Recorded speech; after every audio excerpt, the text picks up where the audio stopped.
Hey there, boys and girls of the YouTube world. Are you sick of having to climb up into your vintage truck? Just to fall right back out? Are you sick of having to reach over your bedside just to pick up the empty beer cans that are in the back of your truck? Are you sick of having so-called ground clearance so that you can clear a beer can? Are you sick of having enough room in the back of your pickup for a 4x8 sheet of plywood? Well, then you're going to want to stick around so we can show you how to eliminate all those problems. With our tried and true vintage pickup ruining methods, you can grab the beer can right in the center of your bed without even breaking a sweat. 4x8 sheet of plywood? Never happening in a 6-foot bed. No way this beer can's fitting under that pickup. Okay, we're gonna have to lower it a little bit more. And check out this ergonomically designed seat. Literally the same height as your lazy boy. Easy in, easy out. What's not to love? Now follow along as we show you how to decrease loads, decrease ground clearance, decrease bed capacity, and increase your awesomeness of your vintage pickup. Today the Duff Dog and I are to see if we can't get this 1975 Chevrolet C10 pick-em-up truck on the road for the first time in a whopping 7 years. That's right, last tagged in 2016. Story on this one, a local gentleman reached out to me, said, hey, I got a couple of square bodies. We got this one in a 4-wheel drive 6.2 clapped out diesel 4-speed, but it's an 81 to 87. We don't have many of those in the yard for parts. And then this bad boy, he said, hey, I want to get these out of my yard, super cheap. So DDP and I went up there with the rollback and a trailer and put one on the rollback and one on the trailer. And here we are. And this is the reason I fell in love with the 75. It's two-tone, green and white. You don't see many of this green. I think it was only an early color option, but it's freaking awesome. It's relatively complete, other than it's missing a hubcap, but I bet I can find one of those, or maybe we'll find it behind the seat. It's got the tailgate even, and check out this early option. She's still got the wood bed, or what's left of it. Oh, even came with a bonus rally wheel. She's the silver 810, so it's got the fancy trim, the fancy interior, all the fancy stuff, because I believe it was the highest trim package in 1975. We even got the stainless steel tow mirrors. And we got a chrome front bumper, aftermarket tow bumper on the rear, of course. And it's got this grill that's all busted up, but I really like the 73 Ford grill, so I think I got an extra one around. Let's see if we can't sneak that in there at some point. But anyway, let's get this thing running. I'm gonna have Duff open the hood because we don't want to screw the hood up because it's not even kinked. Look at that. That's how you know it's a well taken care of 50-year-old pickup. No kinky hood. Trim is all even there. You can open the hood? All right. Well, thank you, sir. Couldn't have done it without you. I was pretty sure it had a 350 small block V8 automatic. It's even still got insulation on the hood. I don't know how many of these I've owned, but I don't know that I can recall seeing insulation on the hood. Looks like she was a factory AC pickup, but the heater box is gone, and I'm not really disappointed about it. Duff apparently is. What? We don't need AC. It is literally 4 degrees this morning. Oh yeah, still got the AC compressor seized up, power steering, power disc brakes, world's longest flexi hose. Not excited about that, Duff. Not one bit. He's pacing away. He is still upset about that AC. Fan shroud's still there. It does have the smaller radiator, which is interesting, seeing how it's a V8 automatic with AC. Still got cast iron manifolds, no headers. I am very grateful for that. We got a blue HEI distributor cap, and we got an Edelbrock with electric choke that's not hooked up. So, should start relatively easy. HEI, basically always at spark, and Edelbrocks, they just work.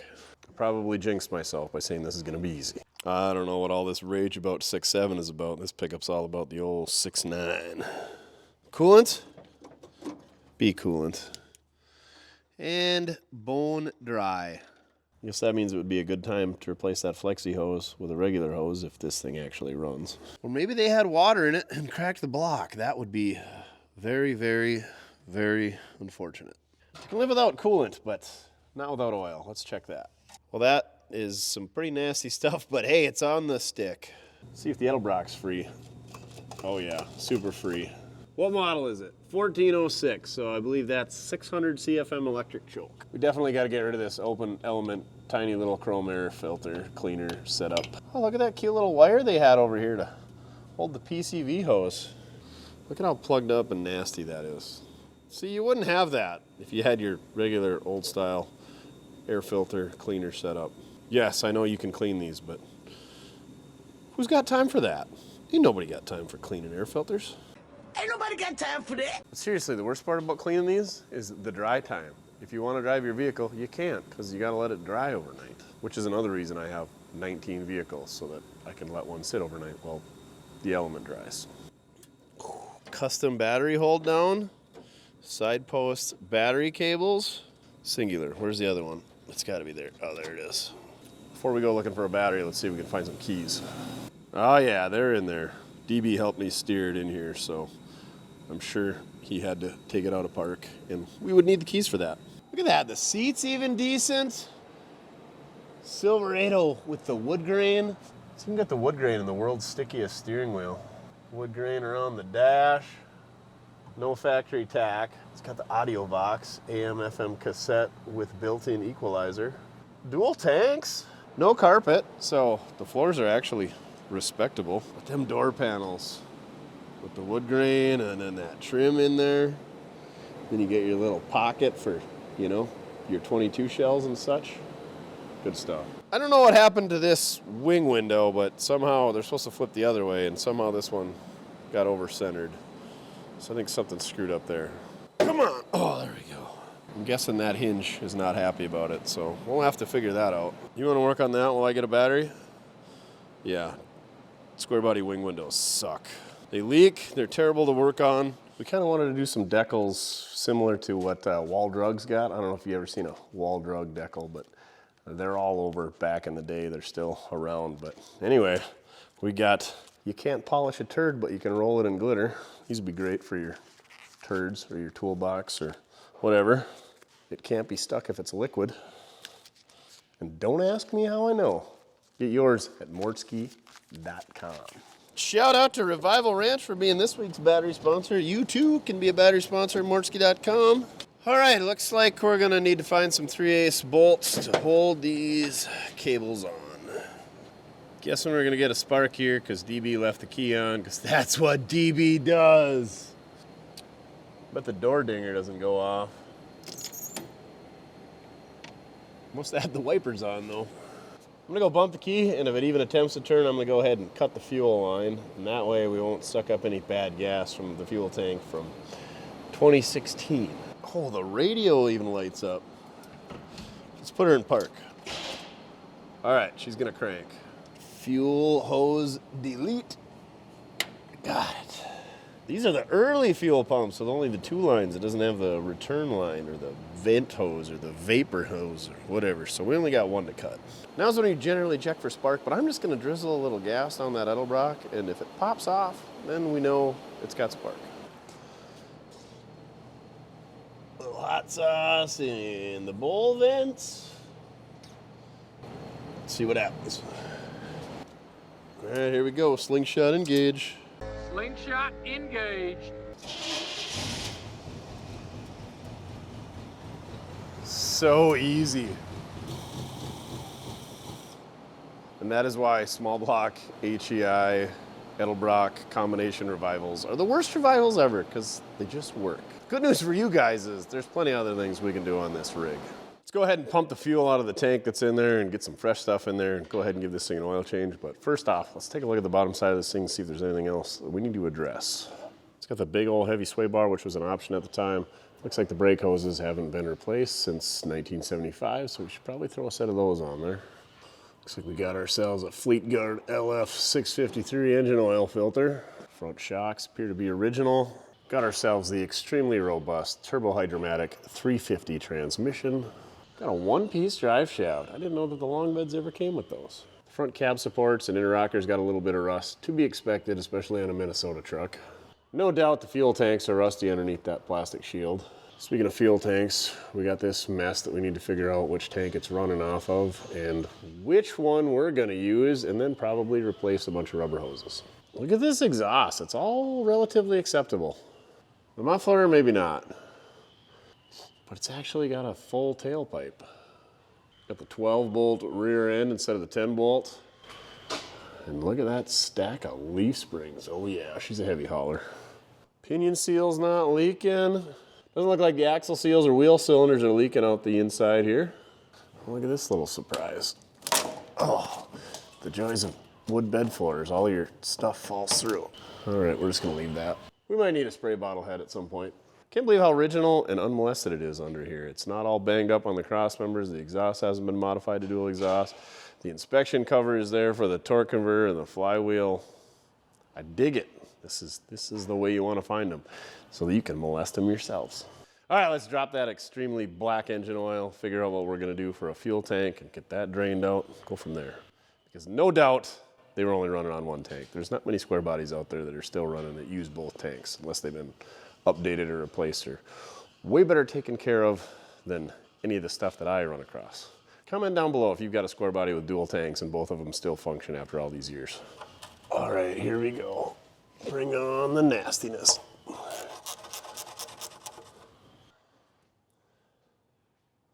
Of course, the drain plug would fall into the puddle of oil. Let's not let the wrench slide into that puddle of oil.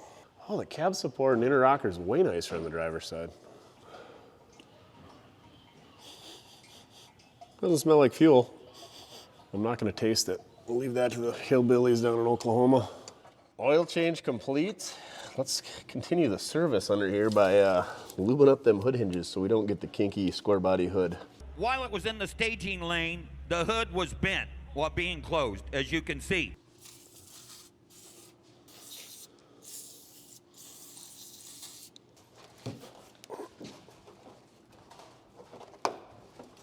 Oh yeah, good as new. The fuel tank switch is set to the right, so I presume that they were running off the right tank. So let's go ahead and pull the fuel filler neck off of the right-hand tank and see if we can't get in there with a bore scope and see how that tank looks. And while we're at it, we got all the tools out. Let's take a look at the left-hand side. Maybe they're both fine.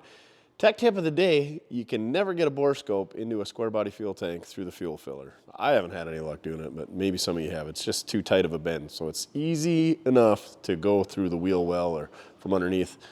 Pull off the fuel filler hose, look in there, see what you got going on. So there you go, your tech tip of the day, square bodies. You can't get into the fuel tank with a bore scope by going through the fuel filler cap. You gotta disconnect the fuel filler neck.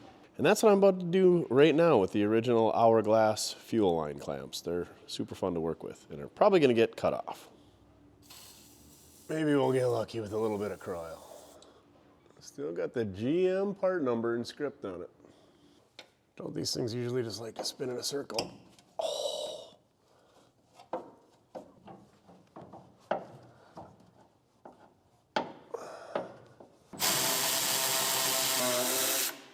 Well, at least the breather is a constant tension clamp, so we got a chance with that one. All right, let's see if we can salvage this guy. Maybe we'll have better luck with this one.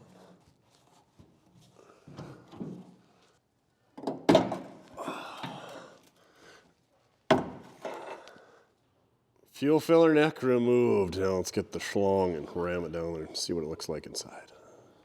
I would have never guessed, but the inside of that tank looks like brand new. The fuel doesn't even look that bad, so I think we're just gonna blend it off with some new stuff. There's a couple chunks of rust in there. And since we can see fuel in there, we know that it's not all rotted out. So yeah, I think we'll run it. Good enough for the girls we go with. I wouldn't believe it if I hadn't seen it with my own eyes, but the driver's side tank looks even better. It's like brand new. Sweet. Hook the fuel filler hoses back up, put a new hose in between the fuel pump and the line. Let's drizzle a little hot sauce down the carburetor and see if we can't get this thing picking up fuel on its own.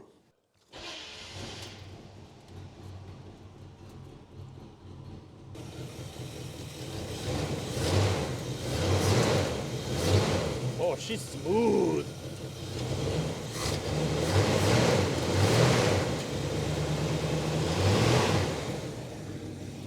Oh yeah, 30 pounds of oil pressure. Shoot, probably closer to 40. Fuel gauge is even reading a quarter tank. Maybe we got a sender that's working.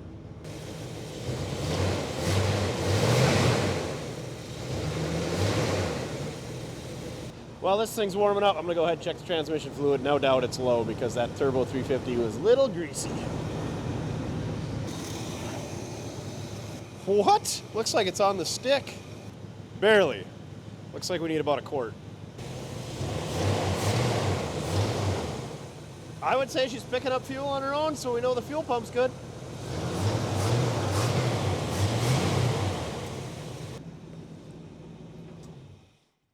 We know it needs coolant before we run it for too long. Let's go ahead and check to see if it's got brake fluid.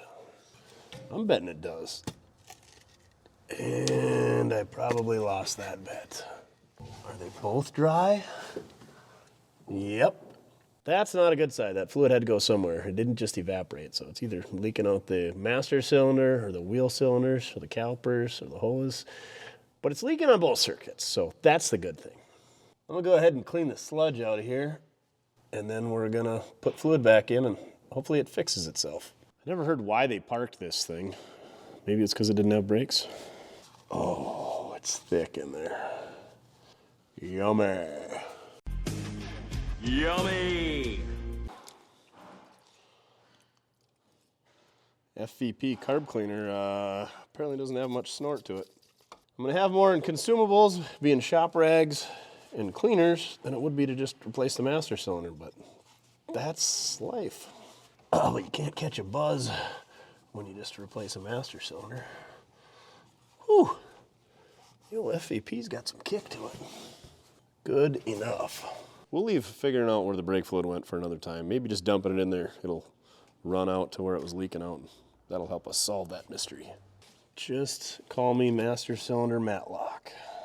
Ooh, Mortske Matlock. I like it. It's got a nice ring to it. He gets the job done. Oh, the flexi hose is so crunchy.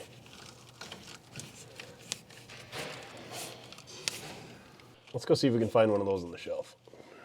I don't have a Squarebody upper radiator hose on hand, but I got this thing, and it's better than what's on here, so see if we can't get that to fit. Oh yeah, it's got the Hoover Schneef inside of our thermostat housing. She's been sitting a while. Look at all that rusty spring in there. And then you get to this end and the spring's all gone, so no doubt that's somewhere in our cooling system. All right, mystery hose.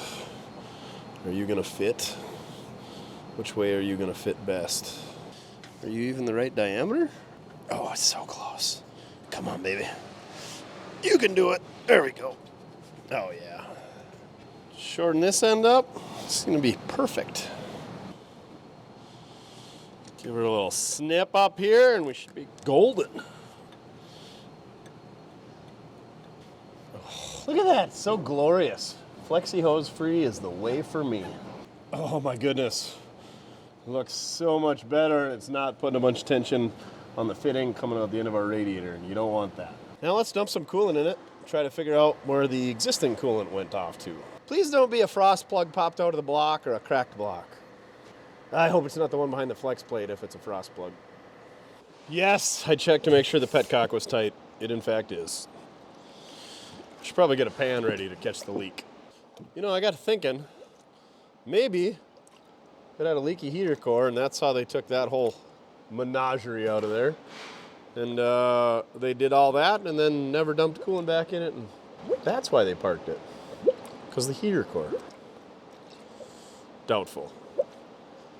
Wishful thinking, though. Drink up. Hey, this pickup's the same color as the coolant. So yeah, if it burns coolant, plasters it all over the side of the pickup, it'll blend right in. Ooh, let's crack our little handy dandy bleeder tea over here. The anti-glug tea. Do people still flush cooling systems? I feel like that was a big thing like 30 years ago. Nobody does it anymore. People just don't do maintenance anymore, let's be honest. Maybe they drained all the brake fluid and the coolant in anticipation of scrapping this thing. That's what it was. They put the heater core block off in there and they filled it with water to see if it would work because it was just a summer driver, and they were smart enough to drain all the water out before they parked it for the winter. Had to be what it was. And then they tightened the petcock up before they walked away. Final answer. Well, we're up to the tea. Put a little over 3 gallons in it, so she should be full. Let's get this bed emptied out and see just what we're working with. See if the tailgate opens. This is a pretty straight tailgate. It's had some body work done. There's a little filler in there. Also looks like it was sold at Smith Motors in Wapton. They're still in business. Oh yeah, real nice. Woo! Oh, 15 by 8 5-lug rally score. What do we got here? DVD CD player combo? What a deal. I think I've seen speaker wire heavier than these jumper cables. CV shaft stuff, scrap iron, factory jack for underneath the hood, maybe. Handle for said jack, busted ratchet straps, all good stuff. Freaking steel slot mag, 3-piece drive shaft. I have no idea what that fits. So many hanger bearings. Oh yeah, they were aware of the brake issue before they parked it. That's good to know. Still smells good. And another 5-on-5 spare wheel. That one had a bad day. Oh, this floor, she's mushy. You don't want to dance back here. I'm not super familiar with these square body wood floors, but looks like they got to add that big trim piece around the wheel wells on the wood floors.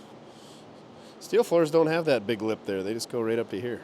Yeah, you can see just how bad this bed floor is. It's freaking wasted. While I do appreciate me a good wood floor, they are a lot of work and they're expensive, and I'm always worried about damaging them. We put one in that 67 Chevy pickup and it was a ton of work. We got like 12 or 1,400 bucks into it. We've already had to stain it twice, and I worry about throwing stuff in there. I like using my pickups, so I wonder if we can convert this to a steel floor. These beds all bolt together, so let's see if we can bolt a steel floor into it. In order to do that, we got to get this bed off of here, so let's do that next. Get this bed off, get the wood out of the way, make a mess. Duff's all about making messes. Ooh, maybe it's got a new fuel pump on it. It's a good thing we just had these fuel filler necks unhooked so that we can unhook them again. We'll do it the easy way. That is the nice part about the, pre-1981? They got the fillers on the outside. They're hideous without the gas door, but they're easier to unhook. All right, now we just gotta unhook the taillight wiring and the bolts that hold the bed down, but I don't even know if we gotta do those. I feel like we could just lift it off and then tear right through the wood, but we'll get the torch out because I like torching things. I gotta show you this though. Like every square body I own, you have to hold up on the handle to close it. You don't even have to hardly slam it. Gotta slam it a little bit. Never mind how crooked and bent up the handle is though. Where is our connector? Oh yeah, it's got a trailer light harness in it, so yay for Scotch locks. Got it. Oh, that was easy enough. I looked the color up for this thing. It's either medium lime poly or medium green poly. Either way, freaking awesome. Now I'm gonna go ahead and torch all these bed mounting bolts because there's not a chance in the world that they're gonna spin out. Don't see any brake fluid leaking yet. Stay tuned for that.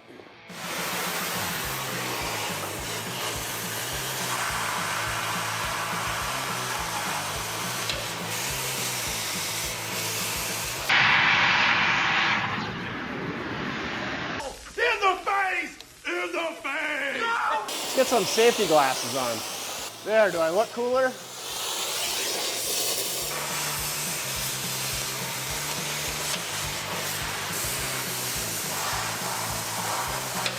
feel like I'm on fire. Ah, stop, drop, and roll! You're not on fire, Ricky Bobby. I'm on fire!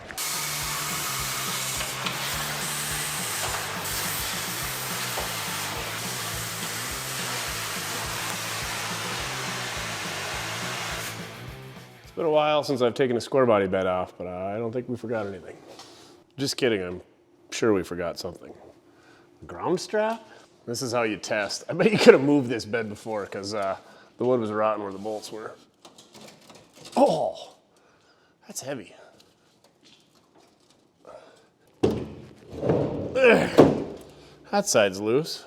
Now what's your problem? There we go. Now we gotta figure out how to lift it off there. We're definitely not doing it by hand because my right hand dog has no hands. You know, we never checked the transmission. Let's see if this thing will drive ahead far enough so that the lift is centered up with the bed. We'll probably be lucky if it just starts. How do the brakes feel? Like they haven't had fluid in them for years. Oh boy, that's bad. Here goes nothing. I love Edelbrock's. Does it go forward? And here we go. Take her slow, no brakes.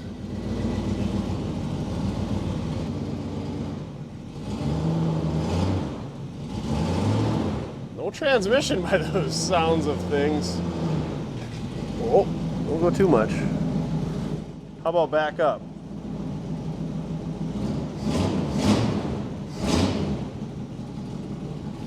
Either we need a lot more ATF or we're gonna need a turbo 350. There we go. Hopefully just ATF. Maybe bad transmission's why they parked it. I didn't ask. What is running out everywhere? Oh, I found the coolant leak. Instead of grabbing a bucket like I should be doing, I'm grabbing the camera. Oh yeah, it's antifreeze green and so is the pickup. Good news is if it's the frost plug behind the flex plate and the transmission's bad, we can kill 2 birds with 1 stone. Oh no. It's definitely the freeze plug above the starter. So I guess it could be worse, but usually that means that the other half dozen or so freeze plugs aren't far behind. I blame it on the flexi hose. Let's just forget about our coolant woes and get a bed off.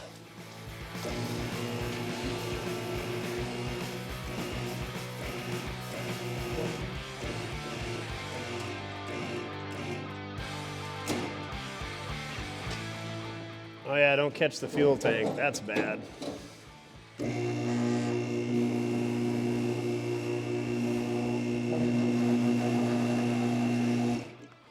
What are we screwing up? I smell burnt hair. Was my beard on fire a moment ago? Probably.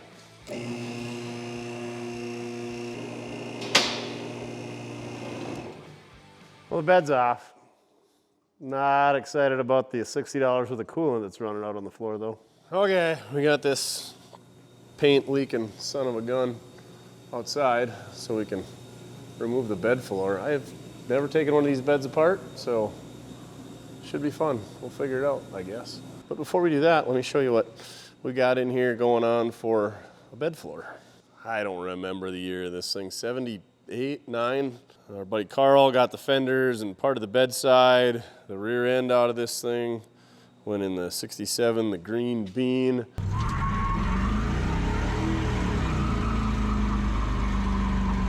Oh yeah! Oh, this thing's getting pretty well pieced out. Oh, the green bean got the steering sector as well. I want to cut off the back of this thing and make like a tailgate bench, but from the wall, so it's actually useful. So you can use it as an actual shelf, bench. So there's a tailgate in there, a couple of bumpers. Carl needed the bedside for his mud truck deal, the cab's shot. There's not much there. I want to save the 5-lug front end and suspension out of it, and that's about it. So by the time we get the bed floor out of this, once it thaws out, and we salvage, like I said, the back 8 inches here so that we can hang that on the wall and make a bench out of it. There's not gonna be much left, but we won't throw it away. We'll need something. Let me show you what else is going on here. Apparently, there's an animal inside of this thing, and Duff wants to catch it. So you just go ahead and keep an eye on that. I'm gonna go work on getting the bed floor out. What do you got? Is Jackie Chan in here? We got a cottontail, a skunk, hopefully nothing, maybe a mouse. Oh, you're gonna check it out? Not a skunk. Please don't be a skunk. Let me know what you find. This thing's been off the road since '94. There was no motor in this thing. It was pretty chewy when I got it, but I think I gave like 100 or 200 bucks for it, and we've got our money's worth out of it, and we're gonna get some more out of it. All right, I'm gonna crank up the jams, fire up the torch, and maybe get some hand tools, get a bed floor out of this thing. I'm guessing we gotta take all these out. Looks like there's bolts on the side. Oh, this is gonna be glorious. And by glorious, I mean this is gonna be terrible.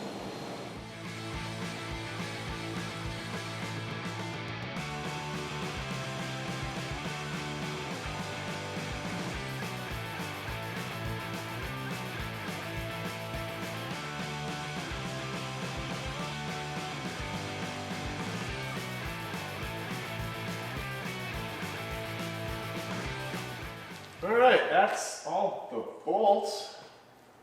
And it hasn't fallen on my head yet, so I guess that's a plus, but it also hasn't fallen out, so maybe not a plus.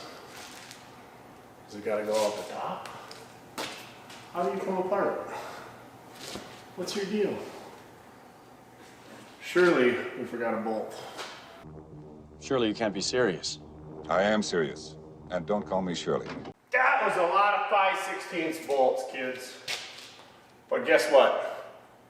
We didn't have to use a torch, none of them rounded off, none of them stripped out. It's a good day. There's bolts going through here that hold it. They all look so dang rotten that I don't think that they're gonna be a problem. Oh, just kidding, there's a giant bow in this tailgate. Looks good from the outside though.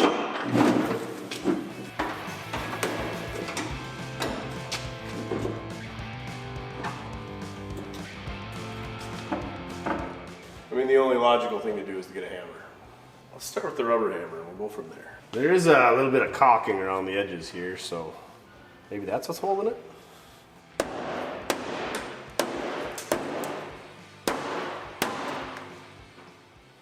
It moved. So this is gonna get caught because that's underneath of that and that's on top of that. Unless we get to drop out the front. Let's try knocking this side loose, see what happens. Maybe it'll just taco in the middle. Come on, taco boy.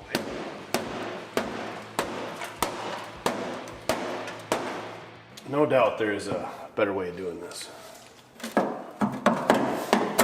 Red sides are loose. What's holding it?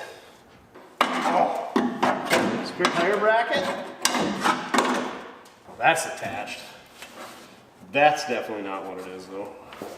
I need to know, I've seen these brackets up here and I've seen way more underneath. Is there an option to have the spare tire up here? An option to have it underneath? What is the deal? I'm gonna leave that up to Chim to figure out because I'll forget.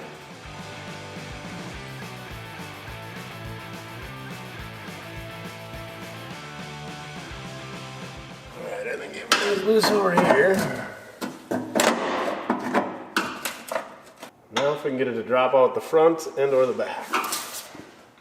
What if we just take this whole front panel off? Sounds like a terrible idea, but let's do it anyway. Alright, here we go. Let's remove the front of this bed, and it's caught in the corners because the bed will bow out here and it'll bow out there, but can't get the corners to bow. Also, it'll stack easily in a pile this way when we never finish it. That's sliding apart. Just drop out the bottom bed for her.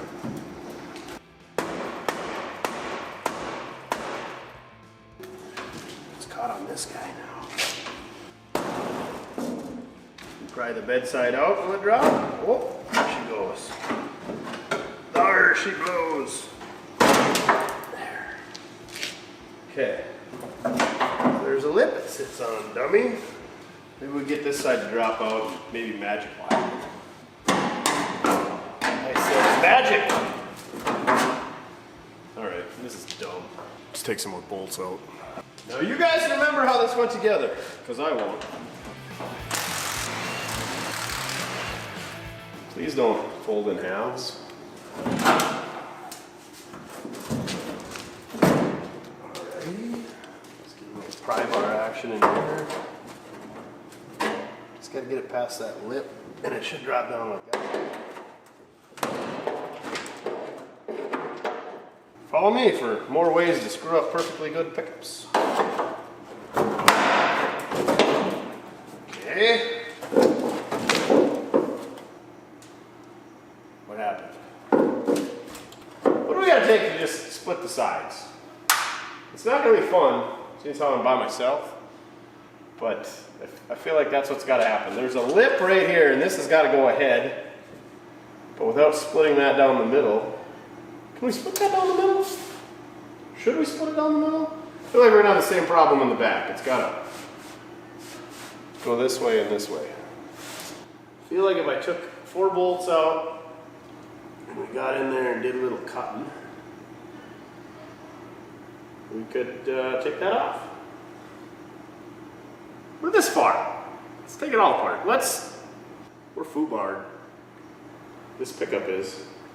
That's foobarred once I got a hold of it. I knew there was a couple of welds. There's a weld there, and then a couple inside of there. So we got to cut those to get that bed side off. But there's some bolts coming from the front, right about there. We got to lift it up, take them out.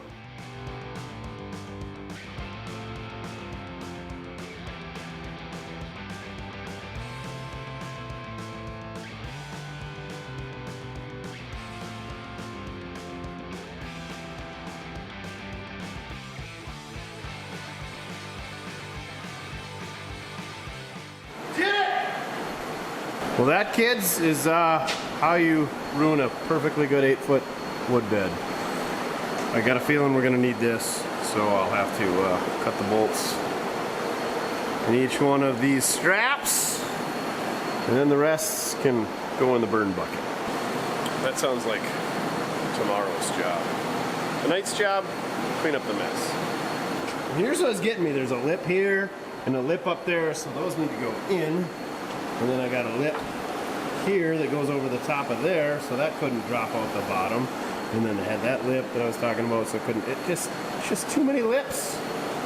You don't want too many lips on your bed. I found the culprit of our leaking coolant. It's this 2015 Napa starter. You ever seen a liquid cooled starter? Yeah, me either.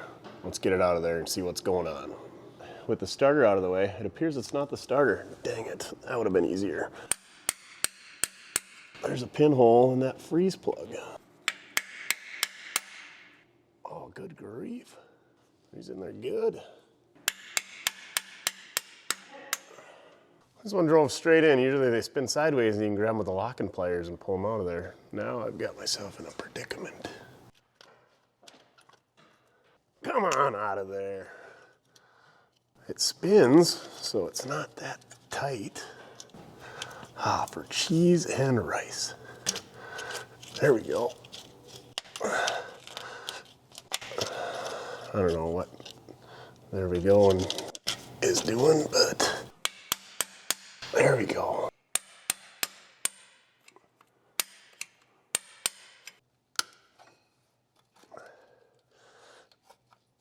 Ah, there we go. It's not even all that rusty, so that's good. Usually when one's rotten, they're all rotten. And the engines overheat. But there is a bunch of rust back here. So we'll try to clean out as much of that as we can. We'll whammy a new one on and see which one blows out next. Find yourself the right size socket. A little dab of right stuff on there. And a fresh game of whack-a-mole. There we go. One freshly replaced 1.5" frost plug, or freeze plug, or core plug, whatever you want to call it. It is holding coolant, but as you guys are aware, it's not holding brake fluid. And I hit the brakes a few times moving in and out. I found one of the leaks. I'm sure there's multiple. I don't know what happened there, if somebody put a chain around it when they tied it down to haul it or what, but that's the culprit. So let's put a brake line on this thing.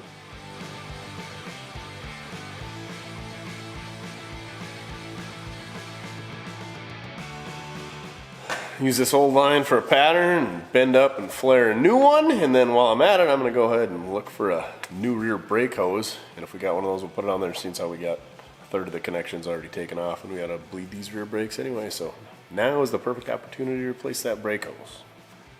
Scrounged up a new rear brake hose, so let's go ahead and replace that. Throw that new line I just made on there. We'll be stopping in no time. Neither of these want to spin real bad, so I'm going to give them a little heat. Tech tip of the day, when you heat these up, these brake hoses like to flying off and right at your eyeballs. And you don't want a brake hose flying at your eyeballs, so let's go ahead and cut those off. And then it's just a little rubber bullet shooting at your eyeballs, and those are safe according to crowd control.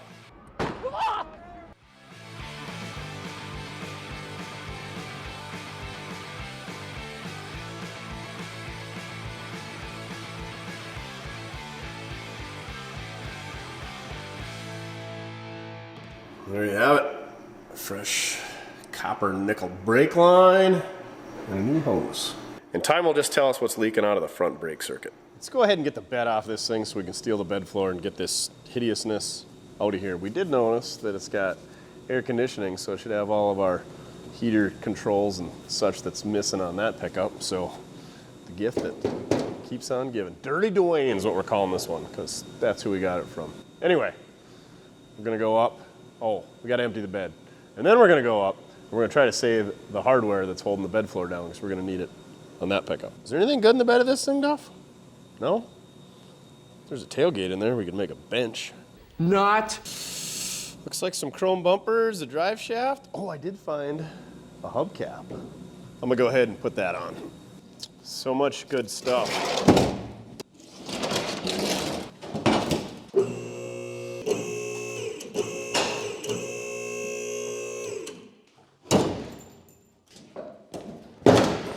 A little body damage back here. You're gonna need some persuasion, it appears.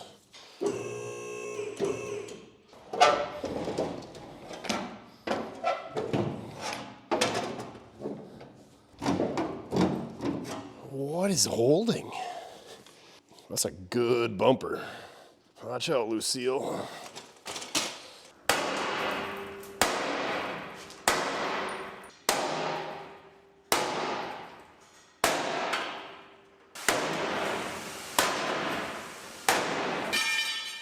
What in the world?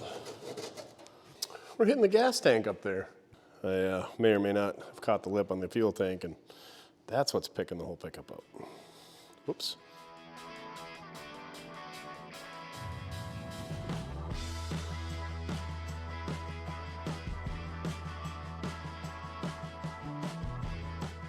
I cannot get this asymmetrical hoist configured properly to lift this off. Buy a symmetric hoist. Equal length arms, front and back. Money well spent.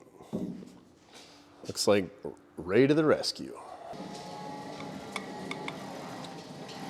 Don't mind me.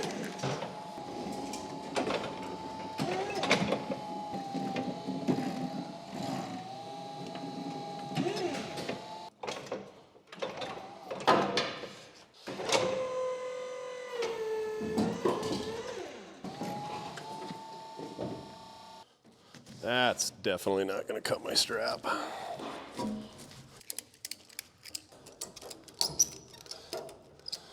Time to do some sketchy stuff.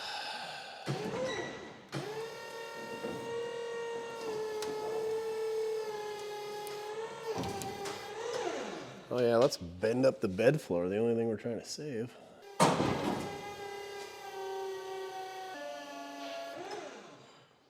Nice.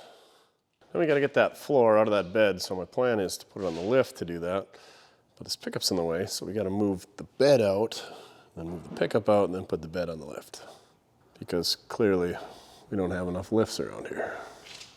Also, we probably don't need any more parts off this pickup, but we'll find out later. I'll definitely be digging more parts out of it for this project, because that's the way it goes.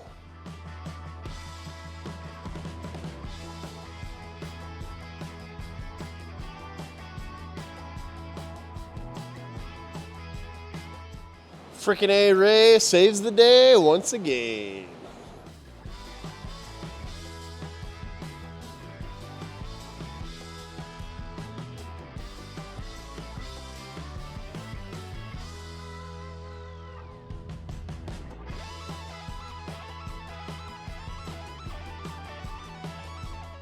You ever buy some stupid tool? I want to say this is like a TikTok deal, but I don't TikTok. But anyway, somebody sent it to me on Instagram Reels. It's called Tight Reach, not a paid promotion, but I was fighting this thing with a ratchet, and yeah, you can run it with your impact and get into tight spots.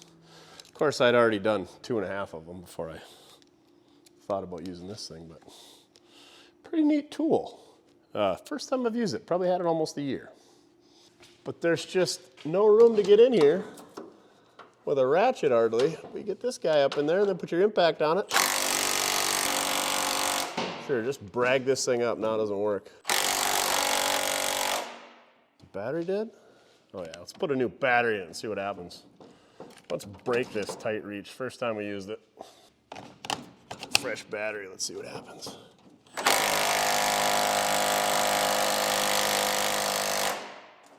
Not having it. Let me crack it loose and we'll see what happens.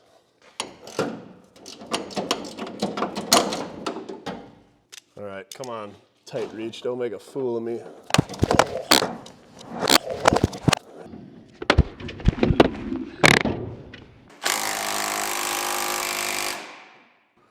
Well, for silliness. So this is a 3/8 drive. They make them in 1/4 and 1/2 as well. Guess we could try the 1/2, but I'm gonna quit pissing around. It worked for one of them, I swear it did. Neat design, tight reach, but maybe I just need more of a, what happens if we just put a regular ratchet on here? Oh, that's gonna break. That's for sure gonna break. Okay, rating on a 1 out of 10, 1 being terrible, 10 being great. It's kind of lightweight. Apparently you lose a lot of torque in the process. It looks like it's losing some of its, you just don't use it in that many spots. I would say 3 out of 10. Thought it was a cool tool. It worked on the first bolt. Not so much after that. Let's see how tight it is. I mean, it's tight, but not insanely tight. Not hardly tight at all, actually. I'm knocking it out. 2.5 out of 10. If I would have put a bigger impact on it, it would have been. Good news though, that was the last bolt. Now we just got to cut a couple welds, take the taillights out, fish the harness out. We should be able to make a mess out of this bed, even more of a mess than it already is. Shout out to Peter Frank, sent us some dog treats. Duff some dog treats. Looks like a ear of a pig's ear. And some other things that I'm not gonna try eating. Dog chews, a gullet stick. Anyway, he sent us a bunch of mufflers. They said didn't fit his project. He said he's into early Broncos. So we'll definitely use those. We might use it on this project. All right, back to work. Thanks, Peter. Duff says thanks as well, but he's outside freezing. I don't know, he doesn't want to come in. Probably because he's chasing the UPS guy. So Chin looked at the VIN, and this thing is a 79 model. And it's got the doors on the side for the fuel door. Instead of the hideous gas cap. Instead of Phillips, these have Torx bits that hold the taillight lens in. So apparently somewhere in there they did that. Also, I had some metric bolts that were on the bed. So half the bolts are metric and half are standard. What a time to be alive. Also, this was a Big 10. I think they made a heavy Chevy too. Did they pick up? Anyway, I'm going off memory here, which it's really good. It's just short. Anyway, Big 10, I think catalytic converters came around. And if you had a high enough GVW, you could get away from having catalytic converters. So GM gave you a Big 10, which gave you a couple more leaf springs, which increase your GVW, which means you didn't get catalytic converters. Your worthless information of the day. Ooh, how does all that dirt get in there?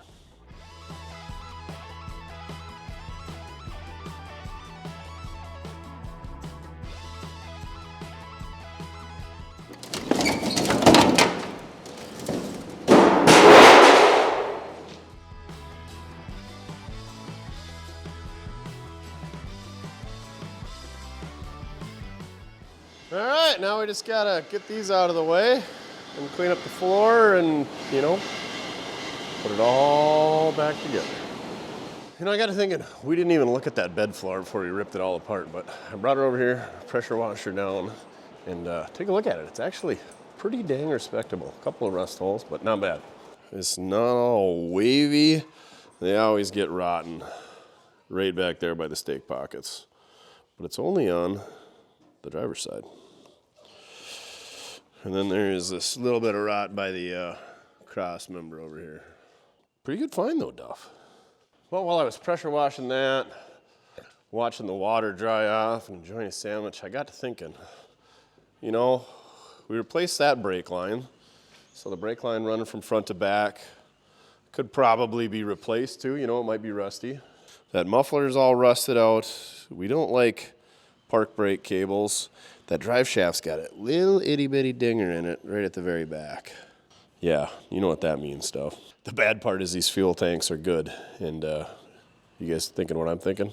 I'm thinking, since we got this bed already apart, I've always wanted a 73.4 short bed so we can put a 73.4 grill in this thing.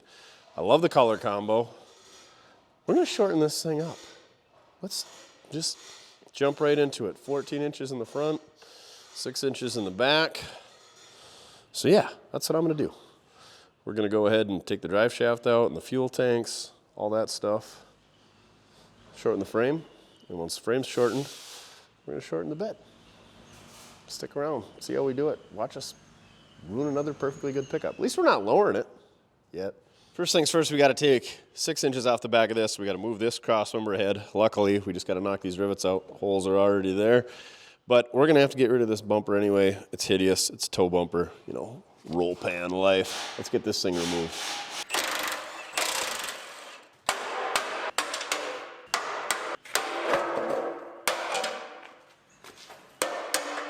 Square bolts holding the license plate on. Blue plater things.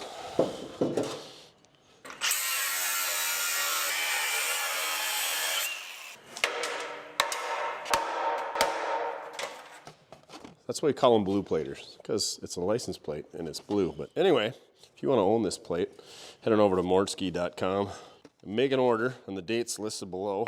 We want to take the front one off as well. And we'll go ahead and Herbie Hancock this thing, throw it in with somebody's order.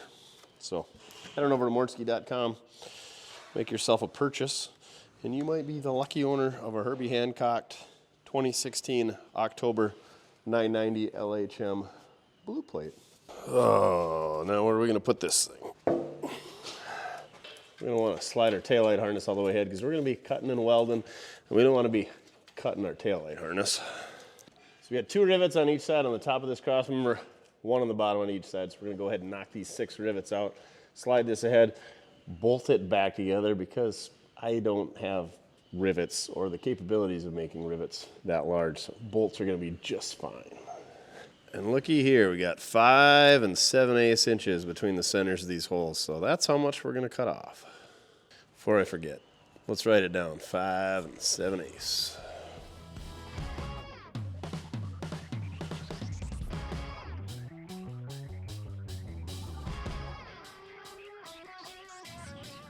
Looks like a couple of those rivet holes we got to use hold these spring perches on back here, so we're gonna have to knock those out as well, and then we'll replace those with bolts, and everything will be super, super, super good and strong. And the pickup will look better because it's shorter.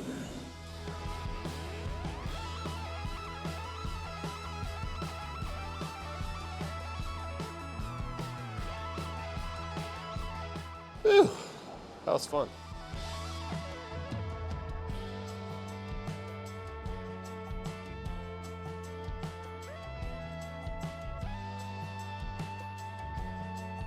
Rear crossmember replaced. Now we can lob this off and we're pretty much done back here.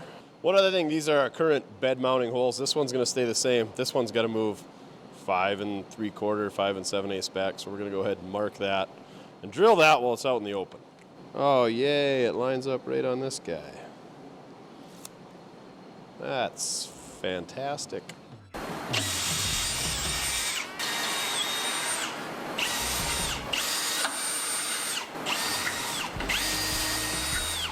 I'm gonna go ahead and mark this 5 3/4.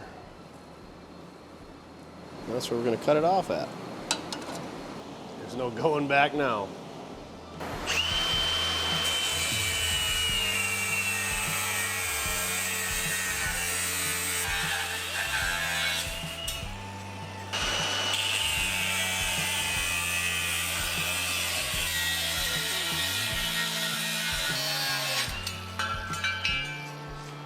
I'm gonna touch these edges up a little bit because no doubt we're gonna snag them at some point during this process.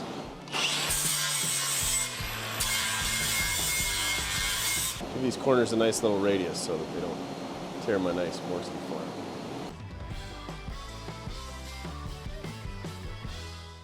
That'll about do it for the backside. That's the easy one. You guys are gonna have to forgive the sound quality. The wind is howling and the temperature is below 0 degrees plus the wind chill. Anyway, the furnace is running pretty much non-stop. So now that it's stopped for a second, let me show you where we're at. I'm just removing everything so that we can get ready to cut the front of this bad boy down. We got our taillight harness put up there. We got our drive shaft removed. We got our muffler cut out of there, and then we'll probably have to shorten this pipe up at some point. We might have to move this hanger. I got to pull the fuel tanks out yet. I did the park brake cable removal. Undid all of our brake lines, and there's a little union up here, so we should just be able to flare a different end on that maybe, or we'll make a new line from there all the way back to the hose. So that's where we're at. Like I said, pretty much just gotta drop the tank down, and we're ready to start marking it out for where we're gonna cut this thing.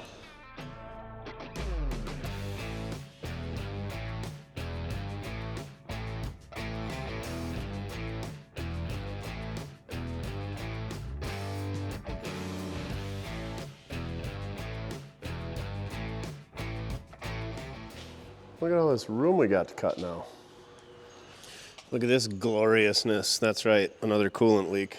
You guys can't see it, but it's running down the lower radiator hose. It's coming out the water pump. So I guess we're gonna put one of those on it once we get a shorter bed on it. Or we're just gonna keep dumping coolant in it and chewing up floor dry. We might need a floor dry sponsor and a coolant sponsor. All right, took notes from Puddin', who stole his notes from Coyote Customs down there in Oklahoma, and this is how we're gonna shorten this thing. There's a lot of ways to skin a cat, there's a lot of wrong ways, and there's a heck of a lot more right ways, probably. Anyway, you gotta take 14-ish inches out. You can take a little bit more, and then that'll tighten up the gap between the bed and the cab as well, but I'm not doing that because I don't care.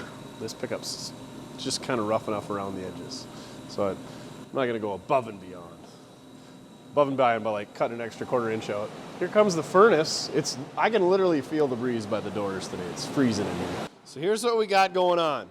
We got 14 inches we're taking out here, and we're staggering 6 inches back here and 6 inches back here. So we're gonna take 14 inches out here and 14 inches down here. So we're kind of doing a Z cut. So I centered off at this hole right here. That is where the fuel tank mounts. And then I went 14 inches that way and 6 inches that way. And then I'm staggering it. I'm keeping the top half on this side, and on that side in the back I'm keeping the bottom half. You guys get it. And then you can either box it or fish plate it. Clean up the frame real good first so that your marker doesn't hate its life and you can see your cuts. And then mark your lines as straight as you can. That'll make your life a little bit easier, even though I can't cut straight, but we'll do what we can. And then we're gonna go ahead and bevel all these so we can burn it in real good. And we're gonna forget to move that brake line, which we gotta make a new one anyway, so who cares, right? So now we start cutting. I'm gonna try to do it on the ground and then block up the frame. I don't know. We'll see how it goes. Just gotta pull it back together and get it all straight when we're done. No big deal, nothing to it. Easy peasy, a lemon squeezy.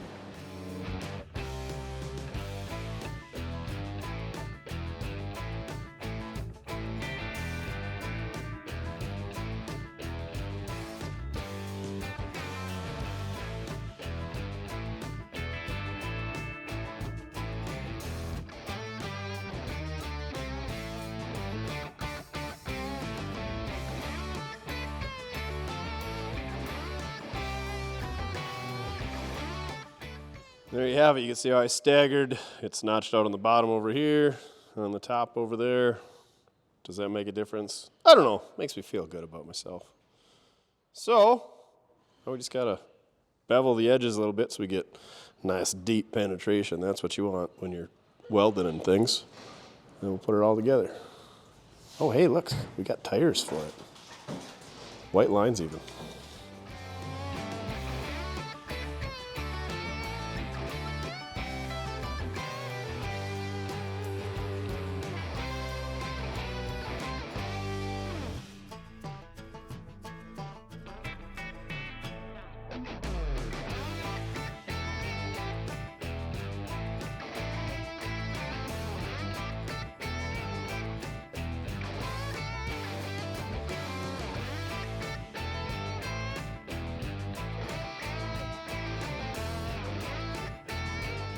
Just like that, got her burned in. Tech tip of the day, get your welder dialed in on a piece of these scraps before you go ahead and start burning. Otherwise, you're gonna be grinding and cleaning like I gotta do on the other side.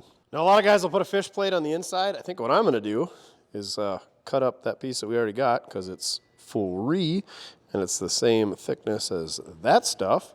And I'm gonna box the inside because, in my opinion, a box is stronger than a fish plate. If you want, you can do both. And to be honest, that would probably be strong enough, but I'm gonna box it. And that way, when you box it, you can still run your fuel lines through and your brake lines and your taillight wiring and all that good stuff. So that's what I'm gonna do. So all I'm gonna do is cut that off there and that off there and then nip the top and bottom lips off, and then that should slide right inside of that. Or you could leave one edge on there, cut one edge off, and then slide it in. That might be what I'm gonna do. Anyway, we're gonna cut that off and that off. So we only got that, what, 8-inch section there? Yeah, 6 on each side and 14, so 8. Final answer, we'll have an 8-inch boxing plate.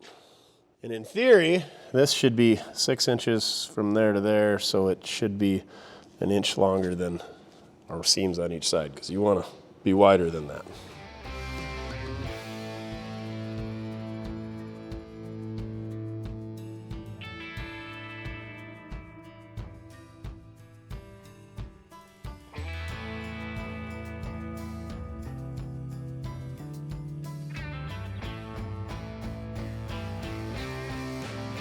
I just got to thinking, the 2 bed mounting holes are right there.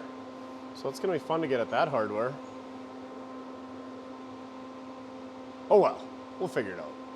At least our frame won't break in half. So we still got to do a drive shaft, but I rounded those up, and we got to do a brake line, and we got to do fuel tank brackets, which conveniently are probably going to be behind my boxing plate. So don't box it like I did. Stay tuned to find out if I really hate my decision. I think I already do, but whatever, we'll deal with it. We'll sawzall some holes in there for access. It'll be fine. Duff's been over here working on the bed. So we marked back 5 3/4 inches here. We're gonna cut that off. And then we're gonna cut out 14 inches here, and then we're gonna weld that to that. Easy peasy on the front, lemon squeezy. And then we'll have to drill new bed mounting holes there, or just run with single ones in the front. Probably just single ones in the front. And in the back, usually you got to cut this piece out and chisel all this crap off, but because our wood bed, this piece is already just kind of hanging loose, so we don't have to do that. So we're just going to lob off 5 1/2 inches. That'll give us a 1/2 inch overhang to bend over, similar to this overhang. And use our wood bed piece, put underneath there, bada bing, bada boom. We do, however, have to cut out this little section right here and then move it ahead so we can get that nice, pretty transition there. Or maybe we won't. We'll see how ambitious I get. But anyway, 5 1/2 inches off the back, so that gives us a 1/2 inch of overhang because we're going to move it ahead 6 inches. And then cut her back 5 3/4, cut 14 inches out, weld it all back together. Now I'm going to get after it. And you're going to watch, I presume. Make sure we cut on the right side of the tape. That'd be a bad day.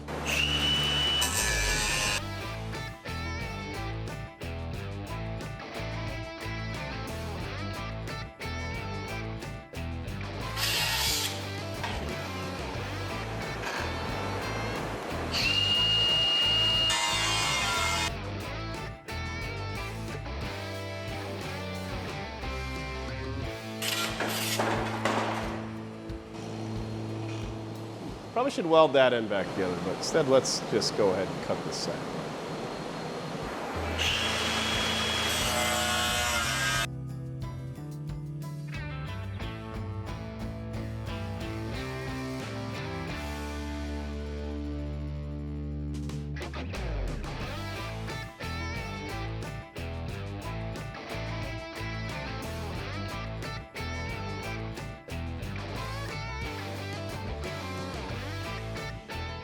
So I've ground the edges down to the flap disc.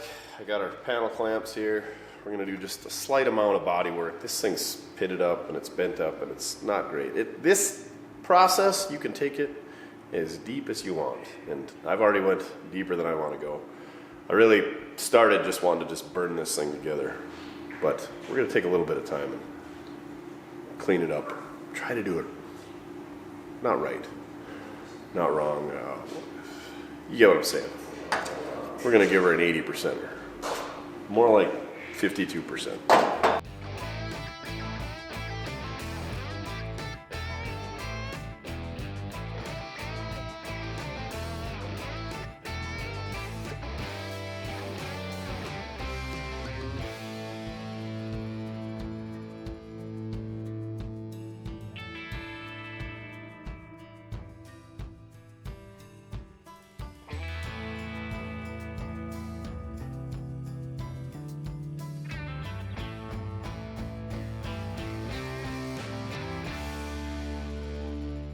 Front is done here. It's absolutely perfect. Not going to need any filler, just some high build primer. And if you believe that, I'll sell you some lakefront property in Arizona. It's oceanfront, I know. Duff, you got the bed bugs again? We did just check because we got curious, because I'll show you about it later, but these holes, of course, are going to match up to that 79 bed floor, but guess what they don't match up to? A 75 wood bed floor. So we're going to have to re-drill these holes to match up with those holes, because I'm not going to put a maroon bed front in my spring green pickup. Yeah, that's right. We found out it says spring green in the glove box. Oh, but wait, there's more. This is how we got to this. I thought I was going to save so much time, because usually what you do is you got to knock all the spot welds off the bed floor to get this rear cross member. And I thought, perfect. I don't have any spot welds to knock off on mine, because mine was a wood floor. Well, this is a 1/4 inch taller. These two bolts here, they're at a different bolt pattern. So that's where your bedside bolts to. So our green bedsides wouldn't bolt to this anyway. So long story short, we're going to have to make some modifications to get this green one in there so that the bedsides bolt to it. But to be determined. We'll see. Maybe we got to modify this one to make it bolt to our green bedsides. Who knows? So what we're going to do is call the bed floor good for now. And then we're going to go work on the bedsides. And then we're going to make the cross members fit the bed sides, because that makes 0 sense. First thing I'm going to do here is get rid of all of our trim, get rid of this hideous side irons mud flap. Is that what it's called? Side irons 2. And I might even take off the inner wheel well. I don't know, just to make it easier to move around, and then when we go to fit it up, we can get the bedside fit up and then pop the inner wheel well or the wheelhouse or the wheel tubs on later. And we're starting with the driver's side, because that's the side you always see mainly, but because it's all rotted out here, and the other one's a little bit nicer. So we're going to learn on this bedside, then we're going to go to that bedside. So, taking stuff apart, it's what we're good at. Let's do that.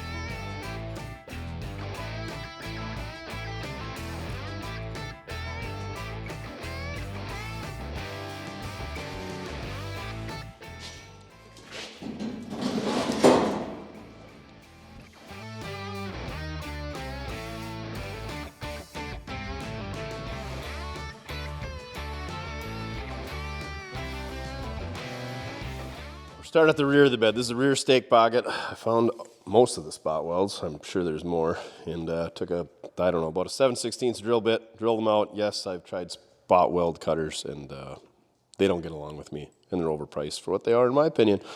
Anyway, we're going to take the chisel on the air hammer here and try to knock that loose. So there's this nice lip here. So when we slide the bed ahead 6 inches back here, we just cut 6 inches out of there. Drill a couple holes for our spot welds, spot weld it back on there. Perfect, seamless, don't really have to do any cleanup other than the spot welds. Next I marked 5 3/4 inches back from this lip to here. Got our tape on there, we're gonna cut that out. And then that way we don't have any seam that we gotta clean up later. These beds were totally designed for that. Look at that reveal stays the same. Easy peasy lemon squeezy.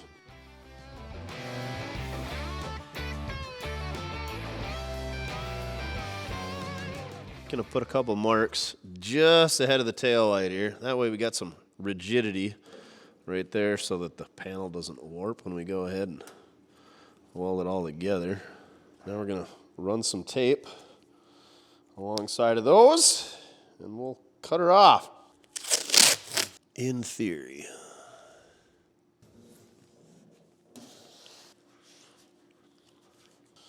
Also over here, we're going to mark 5 3/4 ahead, put a couple marks, put another piece of tape, and then once we get that cut out of there, should be able to slide it all together and we'll have a back half of a short bed anyway.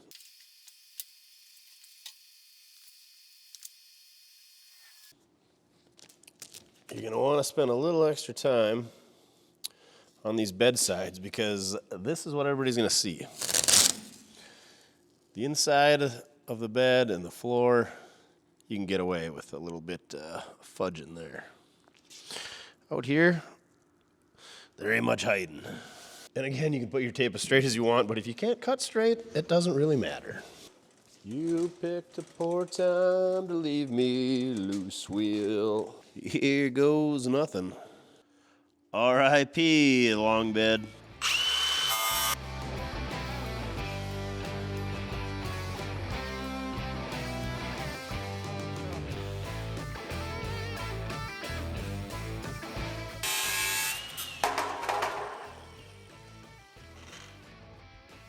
Hey, look at that. That even lined up. God, it's like we knew what we were doing. Joke's on you, we really don't. Tech tip of the day, get yourself a wheelchair. These things are great. Even caught Mojo using it the other day.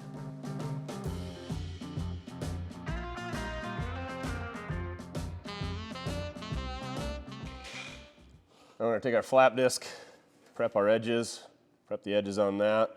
We'll clean up that lip where we gotta do them spot welds, drill our holes for our spot welds, and then we just gotta clamp it all back together and burn it in. I mean, the hard part is done. Just ask anybody on Facebook Marketplace that's selling a project that's got something in a million pieces. The hard work is done. Yeah, you sandblasted and painted the frame and put some bushings in. The rest will just fall together. All right, that's what we're gonna do.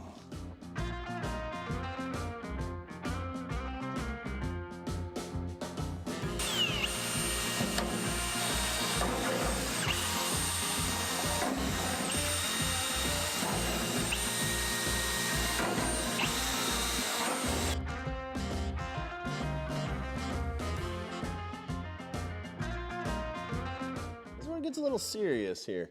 You can do all the prepping you want and getting this gap really tight, and then if you put too much heat in it, it's gonna warp anyway. But we're gonna try not to do that. I got sick of prepping these gaps, so we got a little bit of a gap up here, but we can fill that. Yeah, we're gonna try to use a straight edge and get that level and straight the whole way. Use our pry bar that we got from mortske.com to pry up on the high side, the low side, pry up on the low side and down on the high side. Get this as good as we can because this is all gonna be visible once we get this thing done. So spend a lot of time getting her fit up. Take your time welding, do a little tack here and a little tack there. Maybe use a damp rag or some compressed air or whatever to keep that heat down. Otherwise it's gonna warp. And I'm probably gonna get impatient to warp it. I'm not gonna lie. But anyway, let's clean up a spot so we can put our ground on here. And then we'll go ahead and start welding. Got any suggestions, Duff? You know what I suggest? You find a different spot to lay. It's gonna be awful sparky down there. He don't care. We're gonna start in the middle and work our way out. Obviously, we wanna make sure that our body line is lined up, and we can manipulate down here a little bit and up here a little bit, but yeah, looks like our bedside is pretty good down here. We're gonna have to do a little fit. In case you're wondering, I'm using a Miller 140 with C25 gas and the 030 wire. Definitely weld your square right to the side of your pickup bed.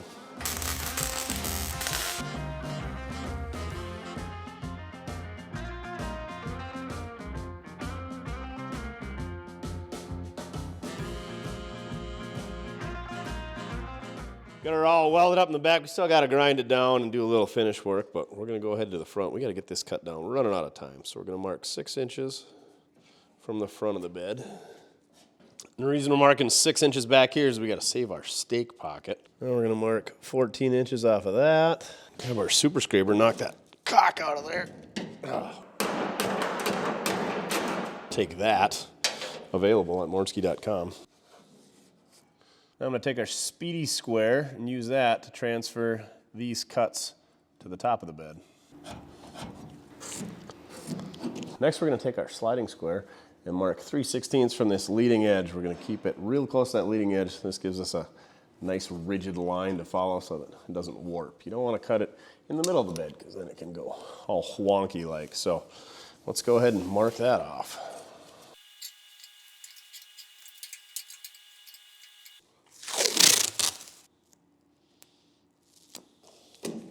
So up here, the bed kind of jogs around, so we're just gonna freehand that a 1/4 inch out, and then we'll come up to just past this radius on the top of the bed, and then we're gonna cut all the way along here. That way, we keep our stake pocket. So then we'll cut it right about here, 6 inches or so in, and then we're gonna cut 14 inches of that out, throw that all away, slide this ahead, bada bing, bada boom. Looks like 3 1/4 is gonna be the number that works for us.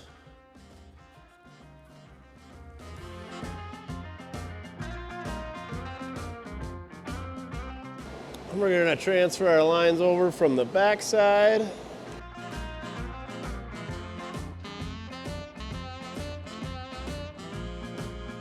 So here we go, we're gonna cut 6 inches out here, and that's gonna come along with this front edge of the bed. We're gonna take 14 inches out here and on the inside of the bed, 14 inches out here on the outside of the bed. We're gonna bring all this back. We're gonna have to transfer this radius to right about in there. Bada bing, bada boom. You got yourself a 6-foot bedside, and then you got a whole bunch of grinding and fitting and welding and one other side to do. So let's get after it.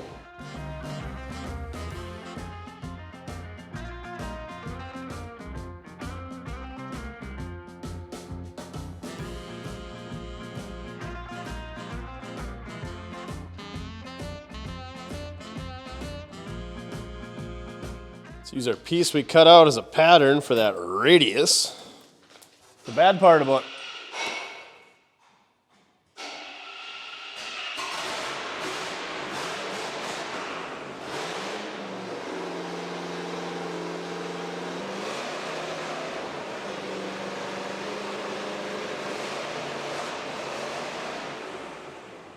Mojo shut down the 389 Pontiac in the back that he's firing up. Anyway, we didn't leave enough of a lip for the panel clamps to catch on, so we're just gonna fudge it by hand.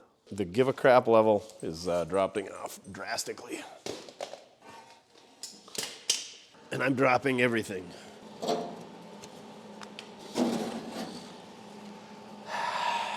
If you could lay down some tacks, that'd be great.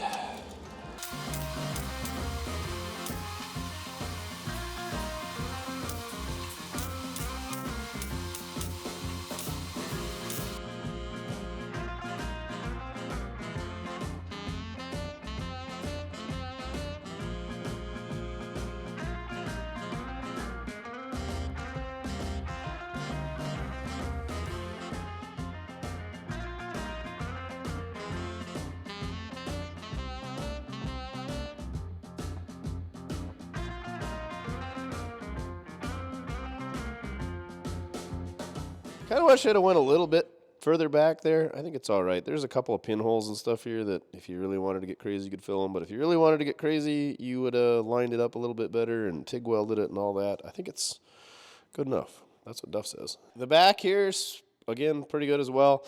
I got kind of a canyon here, and that was because that inside piece, I cut it too long, so I can't get it bent over. So could put some filler in there if you really cared. But I don't, because look at that. It's going to be fine. It'll match great. I just want a beater to be cool. So yeah, it worked out pretty good. Show you a little stake pocket action up here. That came out actually really well. So, I mean, it ain't perfect, but again, look at this. It'll be cool when we're done. You want to knock out the other side quick? That'd be great.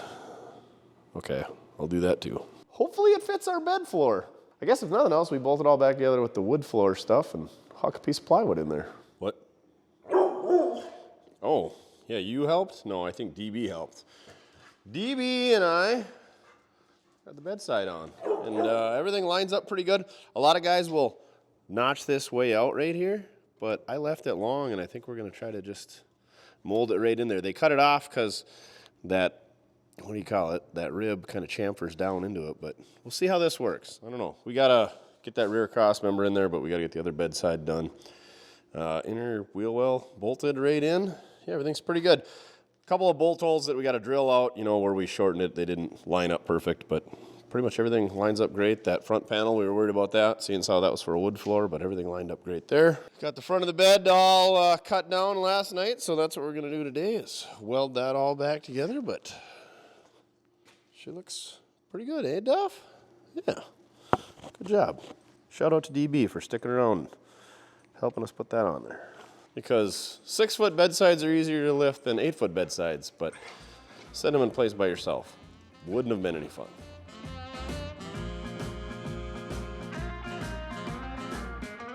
Guess what? Bedside fits, and it's a whole lot easier when you got somebody to help. But anyway, now let's get this rear cross member in place. And then, I was gonna say we're done with the bed, but then we gotta paint it and cut the trim down. Yeah. And then drill holes to mount it. There's 4 bolts that should mount it. Should be good. Do we really need 8 in a short bed? No. Minor details. 4 holes, we can handle that. We should probably fish that harness out of there so we don't smash the wires. When did the plastic split loom come out? This thing is a 75. Got the old split loom back here. I presume it's factory. Alrighty then. How is this gonna work? I don't know. We gonna find out. Where does that go? I mean, it came out of there when it had a wood floor, so yeah, like it's gonna be any shorter the other way, knothead. So, yeah, I guess this has gotta be in there before you put your bedsides on. There's no getting around that, I don't think. Unless we cut it in the middle. The things they don't tell you on the internet. I guess I never looked it up. Has anybody ever converted one of these from a wood floor to a steel floor? I'm sure somebody has. It's okay, it's just a pile of 5/16 bolts. I gotta loosen up on that side to get that slid over. And I still don't know if this is gonna work. I'll see you in 47 5/16 screws later. 47 quick screws later, we are back.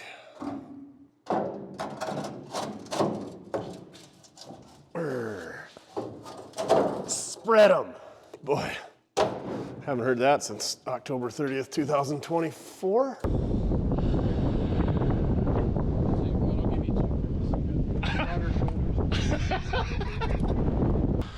Anyway, I'm a felon now, not convicted, just allegedly. Okay. Now I want you to clench up. Come on now. What if we get a ratchet strap? What a glorious thing, the ratchet strap. I hope whoever invented this is getting millions and millions of dollars of royalty every year. But they're probably getting screwed out of it. Okay, you were just in there a second ago.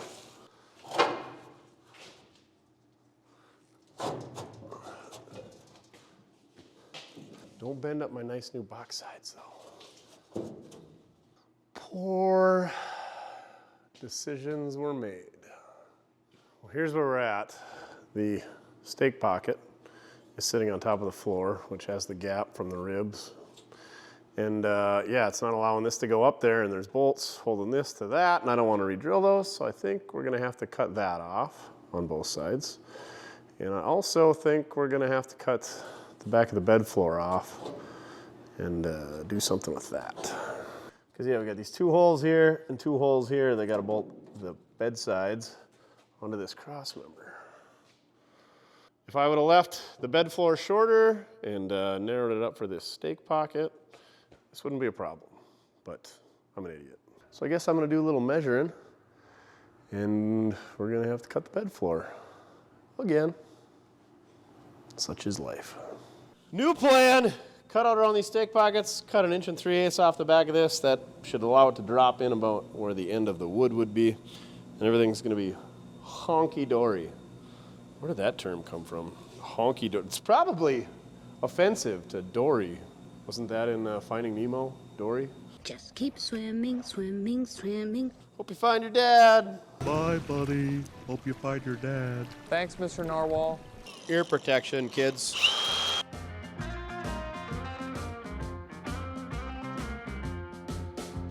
Another tech tip if you're gonna do this, make sure you got a lot of cut-off wheels, flap discs, your welder's full of gas and wire, and also use a corded grinder, because I'm sick of swapping out batteries. Maybe it's just because I work so fast. Yeah, probably not.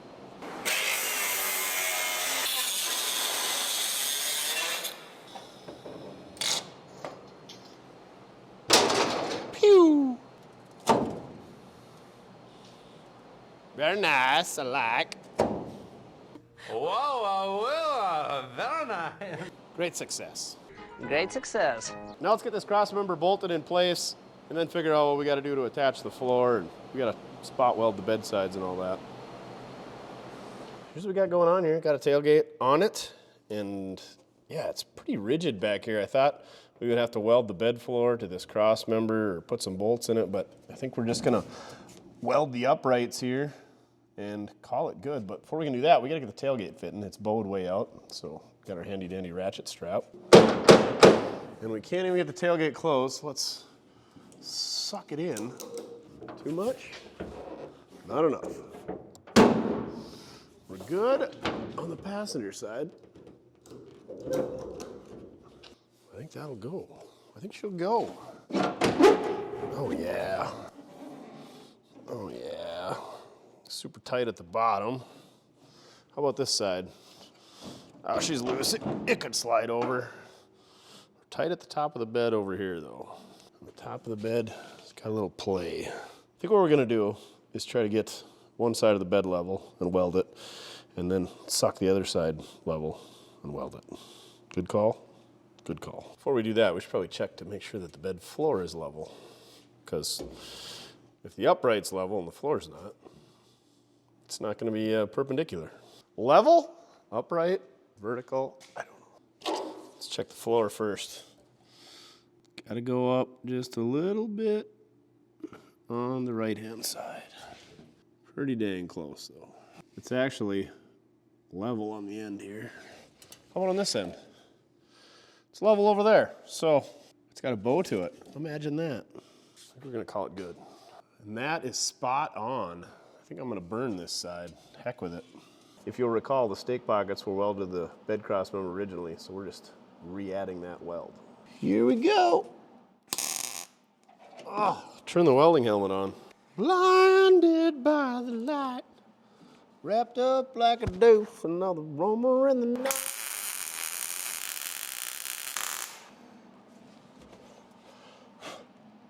How about this side? Better not be level. Frick! Could go a little bit.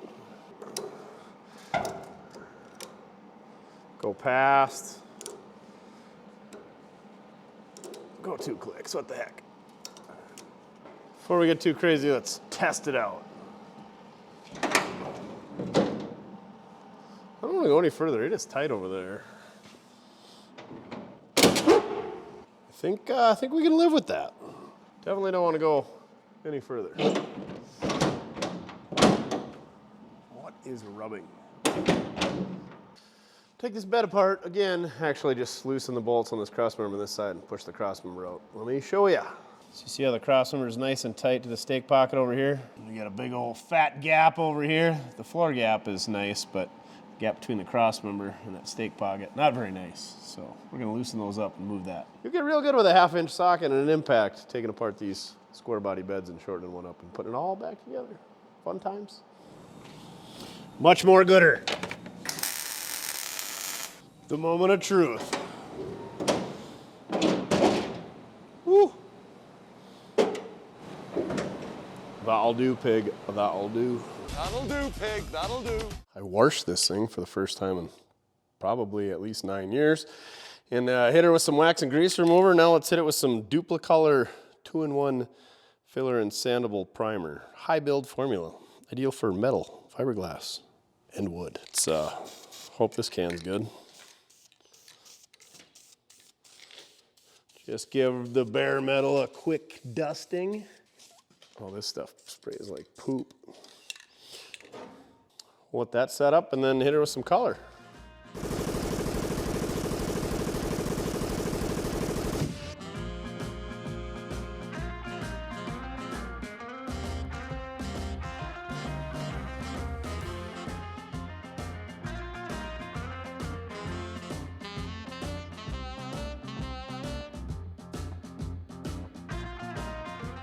Got our paint laid down. It matched up okay. Like if we buff this out, I think it would match all right. But anyway, let's get some trim on this thing. So first thing we're gonna do is take our 11/32 drill bit. We lost our hole for our trim, so we're gonna drill a new hole. and not push the bed off of the lip. We're gonna do the same thing for our bottom trim. Precise location. Never mind the flow checks in the paint. Matches the rest of the project. Then we're gonna take our trim and we're gonna start the screw back here so we know, oh, wait. We also gotta drill a hole right in about that area full of runs. So we're gonna set this up here and scratch our new paint so we know where to drill the hole. Now we're gonna set this trim back up here and we're gonna put the screw in on the back side and we're gonna take our marker and we're gonna mark it up there. And that way we know how to trim it off. So now we take our trim and we put the screw in there. Use that as an alignment pin. We're gonna give her a mark. And that way we know where to cut this thing off. And then we grab our tin snips and give her the old snipperoo. Take the flap disc, clean that edge up a bit. Like it came right off the assembly line. Then we gotta pop this busted out clip out the end. I would suggest getting new ones ahead of time if you had an unlimited budget. Great. And we bend these open because we smashed them shut with the tin snips. Shove that guy back in there about where it needs to be. Come on now. There you go. Get in there. We got all these plastic tabs in the back here. We're gonna clean these up with our super scraper, available at mortske.com. And we're gonna put some 3M VHB tape on them. VH means very high, better not come off, is what it means. Get the 3M stuff, it's worth it. This is 7/8 inch wide and it is absolutely perfect. I'm using 7/8 because that's what I got and it's freaking spot on. And the good thing about this is, since we shortened it, none of these line up with their original spots, so we don't have to scrape the old ones off.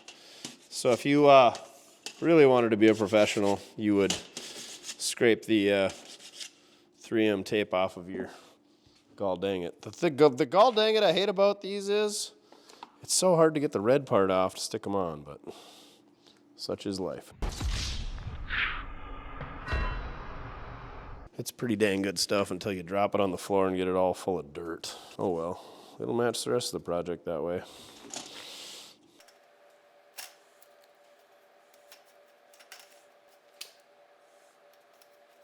Moment of truth.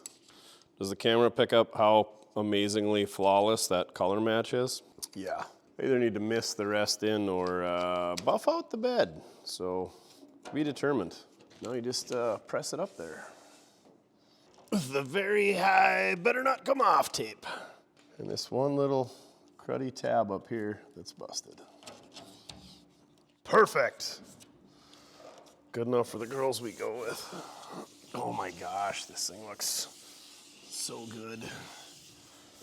If we do something with the paint match or just get it dirty, it'll be fine.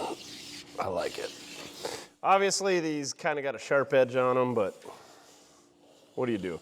You could spend a lot more time and cut this off short and leave that long and then fold it over like the factory stuff. Or you could go on LMC and probably spend $800 on replacement stuff, which I have heard, well, it used to be, that the replacement stuff is even better than the factory stuff, but what do I know? Really ties her together. Now we just got 5 more pieces to do. Picked away at a few things here. I found a drive shaft that's 14 inches shorter. It had the right U-joints in it. I just had to take the yoke off that end and the yoke off that end, swap our yoke. So we got a drive shaft in. You're probably gonna have to go to an exhaust shop unless you can shorten one yourself or you got a pile sitting around like me. I put a new muffler on. Those mufflers that showed up were the right ones. Funny thing is, this is 2 1/4 going in and 2 inch going out. So yeah, I expanded this over the muffler, which I don't think you're supposed to do. And made up this piece up here. I took our old brake line, flared the end on it when it's 14 inches shorter or 20 inches shorter or whatever it needed to be. 14 inches probably. And so, yeah, we didn't spend any money there. And the reason I put a new piece of exhaust on there, check this out. She was definitely due to be replaced. So that can go in the scrap. I do, however, want to put this hanger on there to support everything, and where this was hanging got cut out, so we got to drill 2 holes, knock these rivets out, put a couple 3/8 bolts, and then the exhaust will be done. Taillight harness, no big deal. We'll just ball up 20 inches of this, or we'll cut these Scotch locks out and splice it 20 inches shorter. To be determined. I'm guessing, yeah, we should probably cut that out of there. She's looking a little rough in there. We're just about ready to put the bed on. Once I clean up my drive shaft mess here, we got one more thing we got to do. We got to mount the fuel tank. So I had this Shortbed 16-gallon fuel tank left over from that 77 Chevy Squarebody 4-wheel drive that was LS swapped. And you can see it's significantly shorter. The brackets, however, are only 4 inches shorter. So what I'm going to do is take the brackets off of this one. We're going to bolt that one up there because it's going to stay in the same spot. And once we get this bracket leveled up with that one, it's got to drill 5 holes, 1 for each 3/8 mounting bracket and 1 for this through hole to stick through. And we'll be good to go on the fuel tank situation. We're getting real close to setting this bed on, and I could not be more excited. Unless I decide to put a flip kit in it and notch it. Drill a couple holes in the frame for our exhaust hanger, so that is complete. Not enough hands. Here's what we did for the rear fuel tank bracket. So I mounted the front one, put a level on there, put this guy up there where it needed to be, transferred the holes, a bada bing, a bada boom. You can pretty much just move the stock holes ahead about 5 inches. You can't really screw it up or down because it's got to catch the hole. No, I did not drill that one like an idiot. There was a hole right next to it, and then you got to drill that big hole for the nut that's on the clamp, what are you gonna call it, bracket, strap. So that's got to clear through. Otherwise you could just cut the end of that off. But then you got to drill some giant holes on the inside so you can get your 9/16 socket in there to tighten them up. The front ones I think we can just sneak by with a wrench or maybe a wobble. Duff says we got to get this thing together, so I'm gonna get a fuel tank in here, throw some new rubber hoses on there, and then I think we're pretty much ready to set the old bed on there. Got the brakes bled. It looks like we've developed a new coolant leak, so not only is it the water pump, but I'm guessing a freeze plug or a frost plug or a core plug is leaking on the left-hand side, which is common because if one rusts out, they're all not far behind. But it's got fuel in it. It's running on its own. It's stopping on its own. Let's lift that thing up. Duff's going to guide me. So we're going to get a bed on this thing. Yeah, you just lay right there and use your paws and wave me in. Listen to the old pawpaw muffler that's on here. I like it. Suppose we got headlights, Duff? Yeah, right. Switch is a little sticky. It's cold out there, like -6 this morning. Yeah, definitely no headlights. The pickup is not low enough, so we're gonna have to raise this bed up. Ooh boy, we gonna fit under that? Might have to let some air out of the bags. Ooh, I don't know. No way. Not a chance. Boy, it's close though. Oh yeah, throw all that stuff in there so the bed's ridiculously heavy so I can't lift it. Good move. Oh, that's a heavy block to drop on your melon. Yeah, right. Duff, push that block in there. Whew. Ow. God, if only we had an electric forklift. Oh. Work smarter, not harder, kids.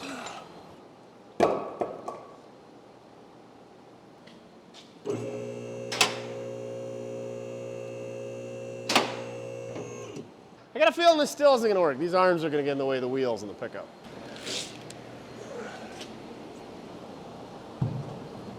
It's not gonna work, but we're gonna try it anyway. It's that positive attitude that I've got. I don't think the pickup cab's gonna fit under them stupid lift arms.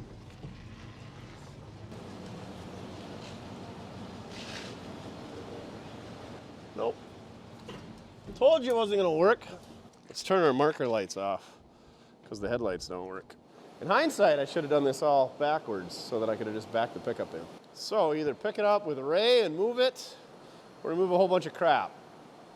We're gonna move a whole bunch of crap. That way, maybe we'll sweep the floor. Pretty much everything's on wheels. So we got that going for us.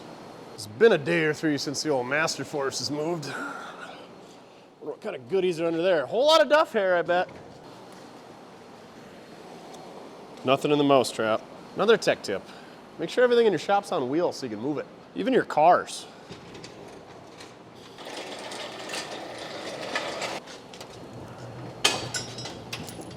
What was that? Sounded expensive. Nope, just a pin for a transmission clamp dealio we've never used. Whew! So much room for activities! Look at all this floor space. So much aerobics in here. So many activities. Now we just got to get the green machine in this door over here, back it in there. Life's great. And so we can't get the bed low enough because the wheels and the arms are going to be in the way. And then we're going to have to take Ray and drive it over there and lift it up and block it. We'll figure it out. So many goodies were found under the toolbox. No weight on the bed, brakes are dragging. Icy conditions, awesome. Come on, baby.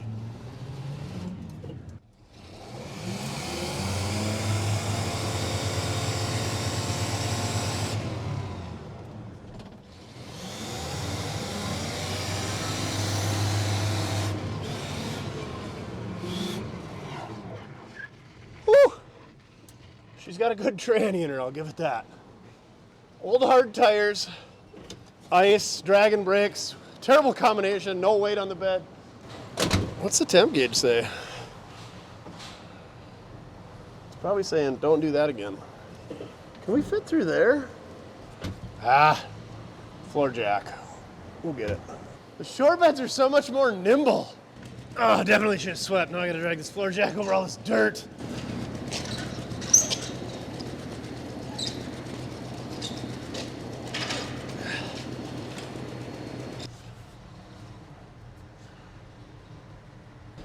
The old Austin Powers, 194-point turn.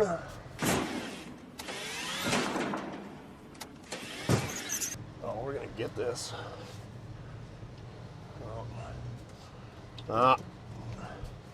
Turning radius isn't what I thought it was. That one's on me, not the pickup. Duff, you guiding or what? Definitely got the pickup too far back. Oh yeah, brakes are dragging, she don't roll.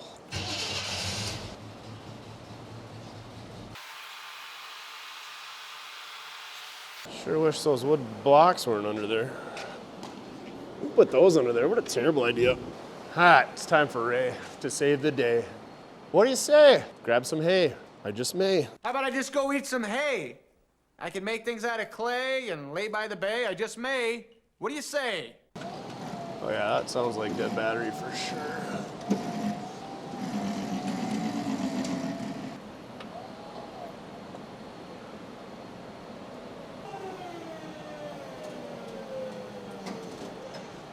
Spit in the cab, Duff? Because that's not what we want. Oh yeah. Poor decisions have been made.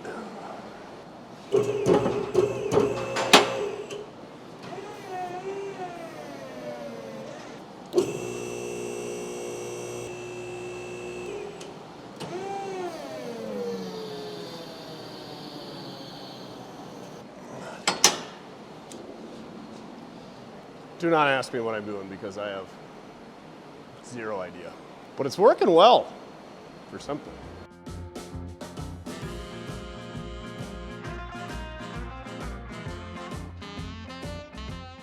Now what? Just set her in place stuff?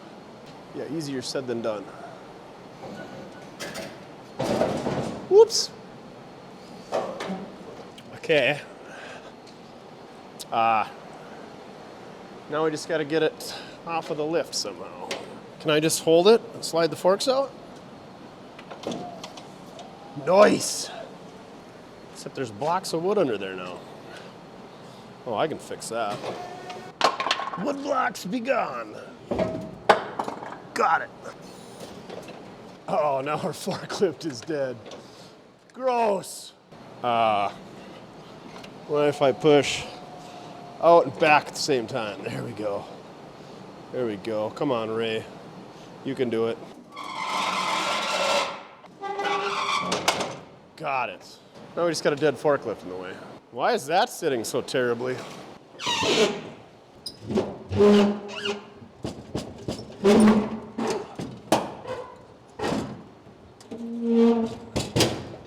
That felt good.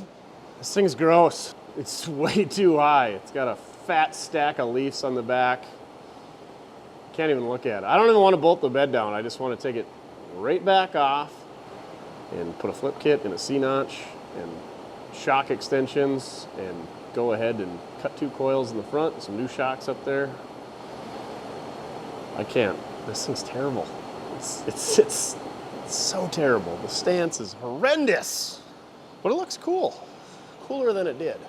Can't stand the way this thing looks. We're gonna lift the bed off and we're gonna go ahead and throw a C-notch in it real quick and a flip kit, some shock extensions, some new shocks in the front. Got a couple of coils like we cut a bed down. And we're gonna do it the right way with a charged up battery on Ray and some fork extensions and some help maybe.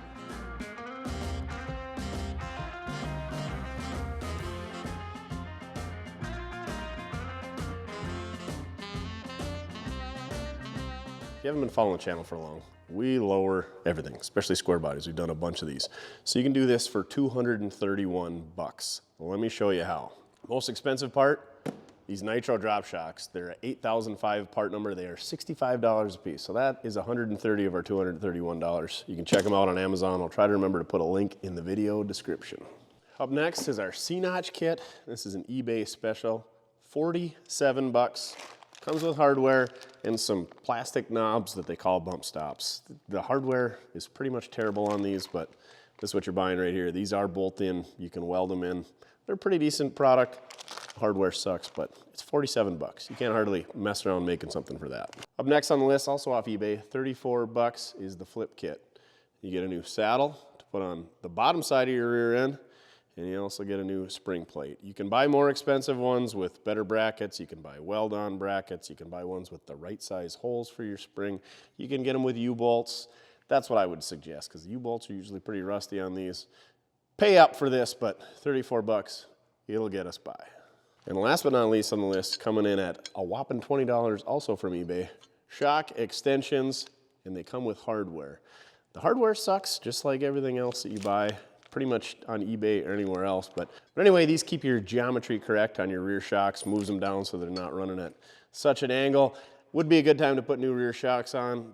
Price and availability on those is all going to depend on where you're at and how nice of shocks you want to get. These are really nice shocks. We've put this kit on probably a half dozen pickups now. Chin's got his. It's been on there since like 2019, so 6-7 years, and he's got 30+ thousand miles on it. Works great. I got a couple that are done this way that's got 5-10,000 miles.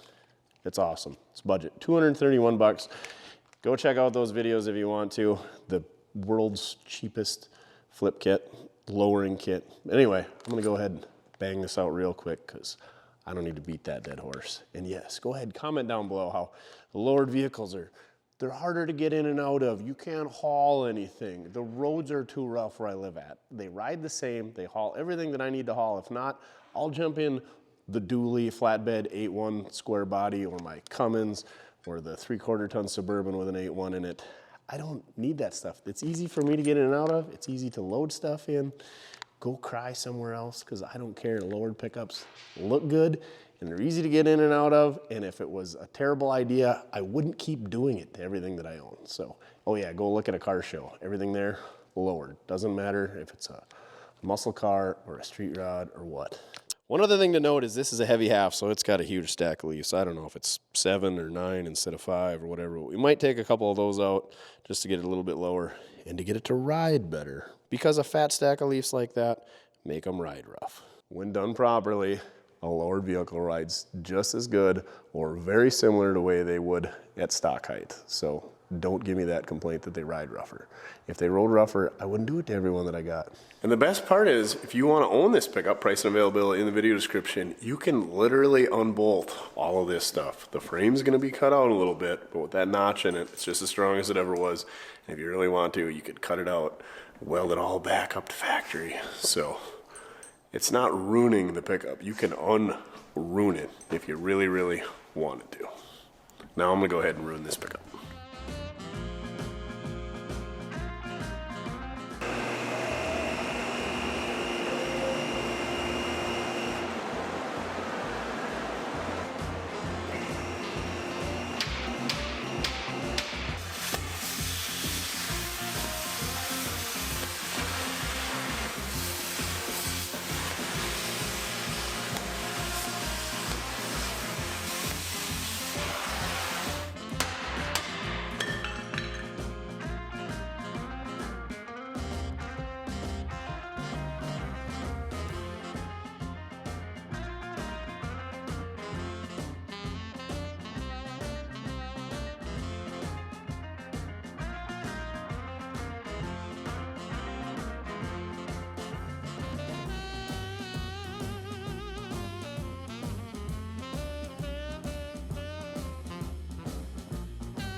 Duff, what are we gonna do next? This is a 1975 Chevrolet C10. The grill was the same, 75, 76, and then 77 to 79, 80 was a 1 year only. 73-4 is my favorite grill. This one's busted, and we gotta do a little sheet metal work here. But anyway, I just happen to have a couple 73-4 grills laying around. And Duff says, we gotta put one on here. That's really gonna tie this thing together, really church it up. So that's what we're gonna do next. You gotta do a little bit of modification. There's a couple brackets over here you gotta get rid of. We gotta modify the hood latch bracket, I call it, or else swap it out with 73-4. That's a lot of work. The right way to do it is to have the whole core support from a 73-74. And then there's a couple of mounting tabs on the sides that you need off the core support, but we're gonna go ahead and make our own. So let's go ahead and get this thing out of there and go from there, hey Duff? I kind of just want to rip it out of there because I feel like it won't take much, but we'll do it the right way. Go get me a Phillips. Oh, you only open hoods? Okay, we got one there. I guess I put a grill in the Cowboy Cadillac. That's an 85. But I can't say that I've taken a lot of grills out, put grills in. I just buy them at swap meets, I guess. Oh man, there's a pile of screws holding these in. Gotta be some on the bottom, ain't there? Sure enough. Or is there no screw in the hole? Oh, grab it. Get it. You're missing over there. No, it's definitely a screw. There we got a bite.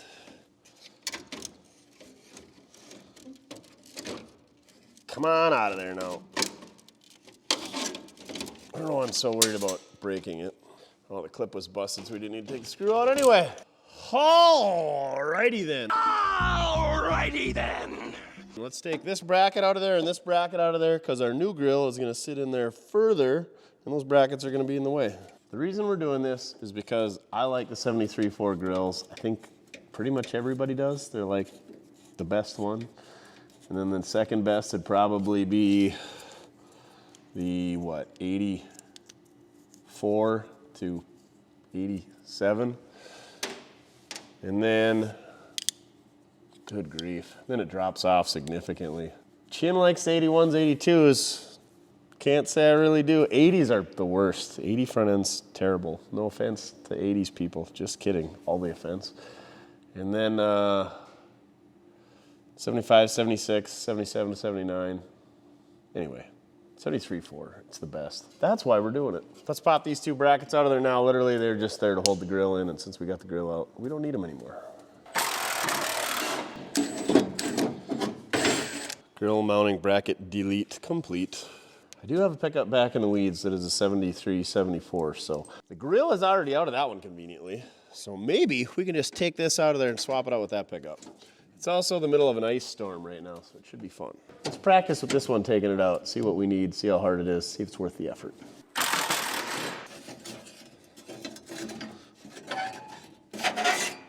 That was pretty straightforward. 6 5/16 bolts. It's a 1/2-inch socket, in case you weren't aware. Let's go see if we can pop that one out of that pickup, and then we don't have to cut and modify this one. So usually what you would do, if you didn't have a gazillion square body parts pickups around, you would cut this, bend it back, notch it, bend it ahead so that it's parallel with the radiator, and then do the same at the bottom. And that's a lot of fabric hobbling. Why would we do that when it's just 6 bolts? Now if they just repop that piece, and grills, I don't think they even repop grills. They maybe do, but they're super expensive, I bet. Then you could just, and then make a kit, and then have the 2 brackets to the side. Wouldn't that be glorious? Great opportunity for somebody that has connections to China. We should probably body work that a little bit. Should we take this bumper valance out, put it on the English stump? Yeah, that sounds like a lot of work. Okay, let's go get the snow boots. You got your cold weather gear ready to go? You love frolicking in the snow.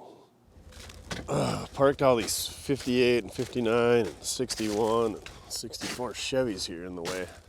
There it is. It looks a little bunged up, but it should be the right stuff.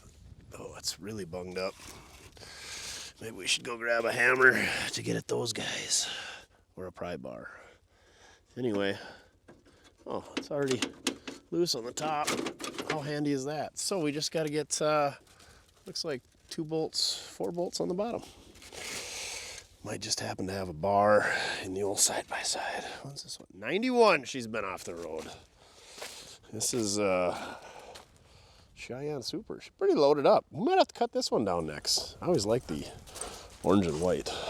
Oh, dang, it's even got sport mirrors. That one's good. Oh, that one's good too. Sweet. Sweet! I knew I'd been saving this for a reason. I guess I like orange square bodies. What's that? That's a 76, I think. That thing is hot garbage.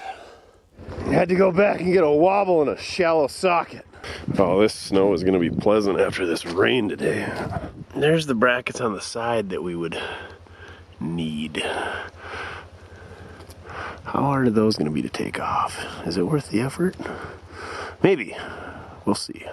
All right, here's the difference. You see how much that one drops in? That's how we would have to modify this. So, first thing I'm gonna do is extract this bolt that somehow decided to snap off. And then that should be ready. I also got the hood latch. Not sure we're gonna need it, but the price was right.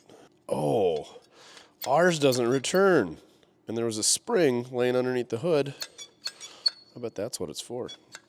Got these grill mounting brackets from over beside the headlights as well. I had to take the bezels off to get those out of there.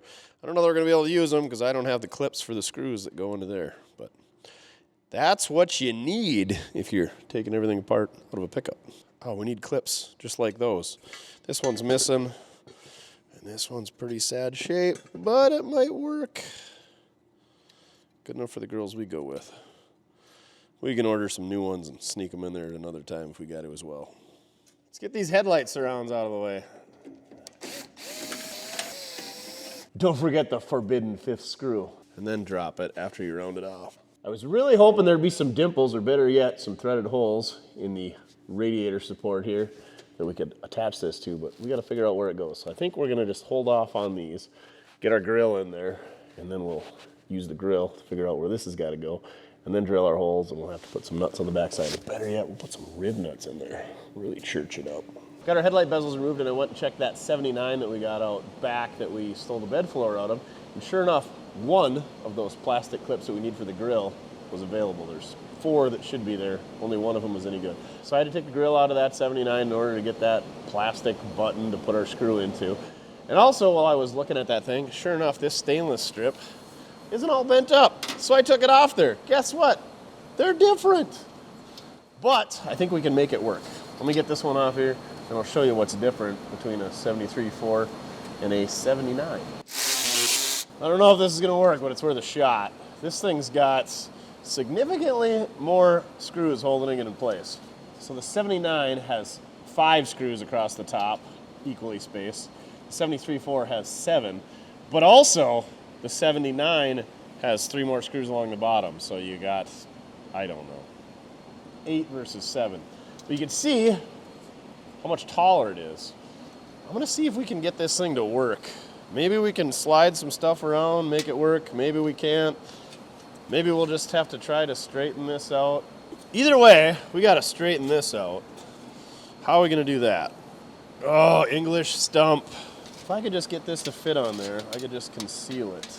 I guess we could drill some new holes in this valance. It's already wing-dang doodled up. But then is our headlight surround gonna fit up against it? Probably not. Nope, that's a big no-go. So you see how the 73.4 goes over the top of the marker light? Well, the 79 does not. Well, how does that, yeah, that doesn't match up. It ain't gonna work. And I refuse to put the 78.9 bezels on there. I guess we'll stash this away for good parts. So good thing we didn't get rid of that 79, and we'll just have to straighten out what we got. We tried. More than anything, we got ourselves an education on headlight surrounds, and grill trim, and mounting brackets on 73.4, 5s, 79s, all of them. Let's go over to the English stump and do a little stainless work. No idea what we're doing. Ooh, we need a smaller hammerhead. Maybe we can just Use the old English thumb. Oh, there we go. Perfect. It's actually terrible, but it'll work. Maybe this flat guy, and then we use it at an angle. Probably not what you're supposed to do with it, but that's what we got. Oh yeah, this is gonna polish right out. Probably not. Ugh, English stump, you're too close to my tote storage.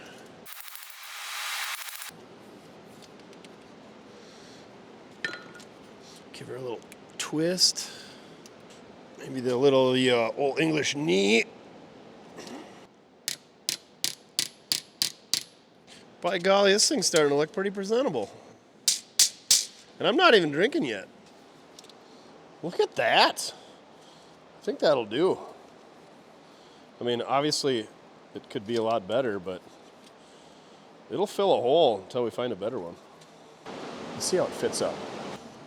I'm gonna pull this out. How are we gonna do that? With the old English fingers, I guess.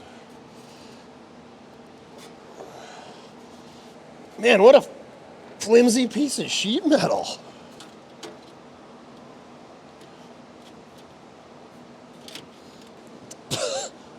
That was way too easy.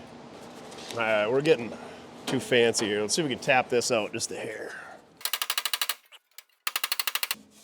All right, it's rigid where it doesn't need to be. We're calling that good. Good enough for the girls we go with. God, that looks pretty decent. I say it looks decent, but my standards are like my pickups. Very low. Well, that's a good thing I stole that hood latch. Everything's the same up here other than my spring is broken on my 73.4, so we're gonna have to steal that off of there. I think I remember stealing that for Bad Chad's Squarebody. Oh, nailed it! But anyway, the hood pop lever is centered on the 73.4, and it's offset on the 75. So you could cut this off and move it over there and weld it, but because I got this, we're just gonna use this one once I steal that spring off of there so our hood catch doesn't do that. You don't want any baby rattles on your hood catch. All right, hood latch and hood latch support are installed. That is no fun. It'd be a lot easier if it didn't have an AC condenser. I'm glad I didn't care about that one because she's a snug fit. Now let's go do a little dig and see if we can't find a 73.4 grill. And in case you're wondering what a busted up 75 grill looks like next to a busted up 79 grill, there you go. It's kind of got the black inserts and a little bit more of a honeycomb, a couple more crosses in there, and then looks like you got 3 stainless bars versus 2. Now there is one 73.4 grill way up there, but I don't want to stand on a ladder. And there is one in the blueser, but we can't take that out. There is that one on the wall, but she's got a couple cracks, a little heat warpage. Luckily, I got a spare laying here. Looks like that one's missing the bow tie. Probably pretty common, except for that one. How about, oh, you are a stinky wet dog. Yeah, show them your downward dog pose. What do we got up here? Oh, is this a chrome one? Did they make a chrome one? Oh, that one's got the bow tie in it. Let's use that one. Well, that's got brackets over there too. What the heck? Oh yeah. Way good. So it's got screw holes here and here. So where's that bracket at? I guess we're gonna have to go for a ride, check out the abandoned 73.4 out back, see if we can't get those brackets. So my plan was to use these 2 screw holes here, get it all centered up, and then put those brackets over there that bolt up right here, drill 2 holes, bada bing, bada boom. But if there's multiple brackets, we're gonna want all the brackets we can get to preserve this sexy piece of equipment right here. All right, let's go do some digging. So after digging through my stash of parts vehicles, these 4 bolts, 2 over here and 2 over here, that bracket is part of the core support, and I did not feel like cutting one off of a vehicle, so we're just gonna run without those. So we're gonna go ahead and screw these brackets into place on each end by the headlight bucket, then we're gonna drill a couple holes, put some bolts in there, and wrap this grill swap project up. It's a little bit more entailed than I thought it was gonna be. You gonna get the other side? While going through my stash, I quickly noticed that these things are quite fragile because I've got several vehicles in the yard that have those terrible aftermarket JC Whitney grills in them. And I'd rather have a busted up one than those tubular bar grill things. I think that's what the Cowboy Cadillac had on it when I got it, and that's why we swapped that one out. Definitely look behind where you're drilling to see where you're gonna hit. Hopefully this thing doesn't have an external voltage regulator, because if it does, it's now vented.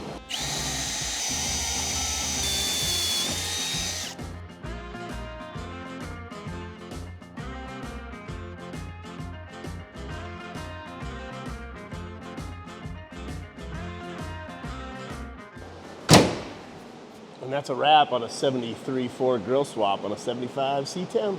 Let's take a step back. Just take it all in. You gonna come over here and check her out, Duff? Looks good. Oh, you wanna go on a side-by-side ride in the snow and ice? Yeah, it's raining here. That's not melting snow. That's freezing rain that's running in my door. But anyway, I think it looks good. You can see where I did my body work if you look real close, but you gotta know it's there. The gaps, I think, are pretty good. They're big, but I think that's how they were from the factory. I think it really ties this thing together. Perfect. That's where we're gonna wrap this thing up. We took this 1975 Chevrolet long bed Silverado, right? Yeah, Silverado. And paid $350 for it, picked it up. What do we throw another $1,000 at it, Duff? Give or take. You know, the muffler was donated. The exhaust we had laying around, the brake hose we had laying around. It's still got plenty to do. We got to finish bolting the bed down. I'd love to put a rear bumper and brackets on it, but I don't have any laying around. And I just looked, and you can get them on Amazon for like $150, but the brackets that probably don't fit because they're made in who knows where, are like $180. And then you got to have the license plates around, and then you got to put the gravel shields in there if they even reproduce those. So yeah, the $80 roll pan is the cheap way out, but those things just look terrible. Maybe we'll take a bumper like was on here and we'll modify it to fit the old service toe hitch step bumper ugliness.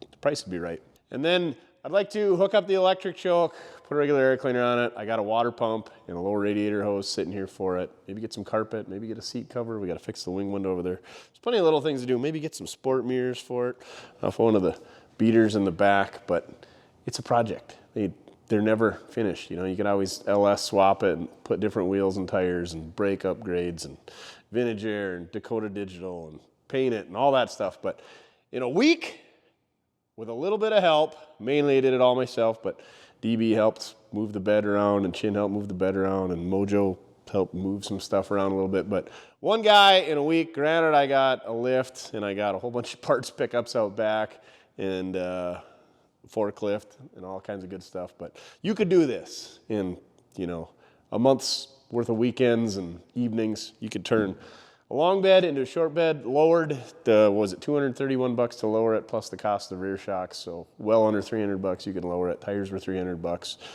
And yeah, this thing is super cool. I'm really excited. I've wanted one of these two-tone 73 Ford pickups. I know it's not a 73 Ford, but with the grill in it, nobody's gonna know the difference. This one's cool because it's the Silverado, so it's got the cool door panels. It's got a nice seat in it. The floors are actually really solid. I am in love with the color. It's got the perfect amount of patina and character and rust. And I don't care about the rust. I'm sure Puddin would gripe about how rusty and crappy this is, or one of you guys is gonna say, that thing's a rust bucket, but that is what I like. I don't like nice stuff. I have a couple of really nice cars and I don't ever drive them. I don't enjoy them and I have cars with nice interiors. I don't enjoy them because I can't take Duff with because he's a stinky wet dog. But this thing's gonna be enjoyed once summer comes around. Right now it's freezing rain and it's running down my floor here, and yeah, it's not gonna be good. But anyway, thank you very much for watching. If I can do it, you can do it. Isn't that what the South Main Eric O guy says? But yeah, this thing was a really fun project. I cut my first bed down probably, like 18 years ago, 17 years ago. I cut down a 67 to 72 Chevy pickup, and then I cut down a second one with a buddy, and then I cut down a third one, which is my yellow and white pickup I have that I need to do something with. And this is the first Squarebody I've done. So yeah, we're familiar with it. These things it's super easy. You can do as terrible or a nice a job as you want. Like I said, this kind of came from, I sold my Cadillac to a guy and he just terribly cut down one of these, no offense, but he just kind of hacked it together quick and that thing looked super cool. And I was like, man, I should do that. And then I took it a little bit further than that because then I was like, well, we can do a little bit better job of cutting and welding and blending. But anyway, that guy was the inspiration, and we took a $350 crap box and turned it into this. I will put price and availability in the video description. I got a week's worth of time. I think the one Saturday I was out here from 8 a.m. till after 2 in the morning. So that was like a 16-hour day, 18-hour day, just plugging away on this thing, just chugging hard. And so it's a lot of work cutting this bed down, but you can do it just Johnny Cash it, one piece at a time. So there's plenty of videos out there. What is it? Cornbread Customs or Cornfield Customs. Go check him out. He's the one who gave kind of Puddin some ideas. Puddin's got a really good tutorial, and that's why I didn't go too in depth, because there's plenty of other videos out there. It's pretty simple. Take 6 inches out, 14 inches out, pick the best spot, take your time, lining it all up, fitting it all up, welding it back together. Bada bing, bada boom. Like I said, I'll put price and availability in the video description. This thing runs, drives, got a title. Would you drive it home? I mean, if you're gutsy enough, but I don't know anything about the brakes. It's gonna need an alignment after lowering it. I do have that water pump and radiator hose to stick on it. There's a gap in the wing window, and it's 33 degrees outside, so probably not gonna wanna drive it home, but I'll put a price on it. I'm not gonna give this thing away. I'm gonna make either a little bit of money on it, or I kinda wanna keep it around. This thing to look real good sitting next to the Blueser. And so yeah, price and availability in the video description. All the cars we currently have for sale are at mortske.com. There's a tab for cars for sale. Go check on it. There's a few out there. That's about it. Remember, it doesn't matter how you get it done, as long as you're having fun. Short bed, square bodies, especially 73.4 grills. Whew, real fun. All right, what should we work on next? A Mustang, a bullnose Ford, shovel snow, a 68 RT, 67 Camaro, 33 Ford 5-window. Ooh, we should work on that. Or a 32 5-window. We need to do something on that. It's been like a year. 39 Chevy. All right, on to the next one. Hey, it's me again. Remember how I said we were done with this? I had to do one more thing. Check out these hubcaps. These are the factory full-size hubcaps that this pickup most likely would have came with, seeing as how it was a Silverado. They were a little bit of an upgrade over the dog dish. I think that's the way I'm leaning. Comment down below whether you like the dog dishes or the full wheel covers. Need a couple more of them though. I got 2 more, but they're GMC, and this one's missing the wide 5 lug nuts, but I think that's the way to go. That's the beauty of wheels and tires. 20 lug nuts, we can put slots on it, or Krager's, or dog dishes. We can just swap hubcaps without taking any lug nuts off. I think the full wheel covers are the way to go. Really ties it together. Now you can go to the B-roll. Thanks for watching.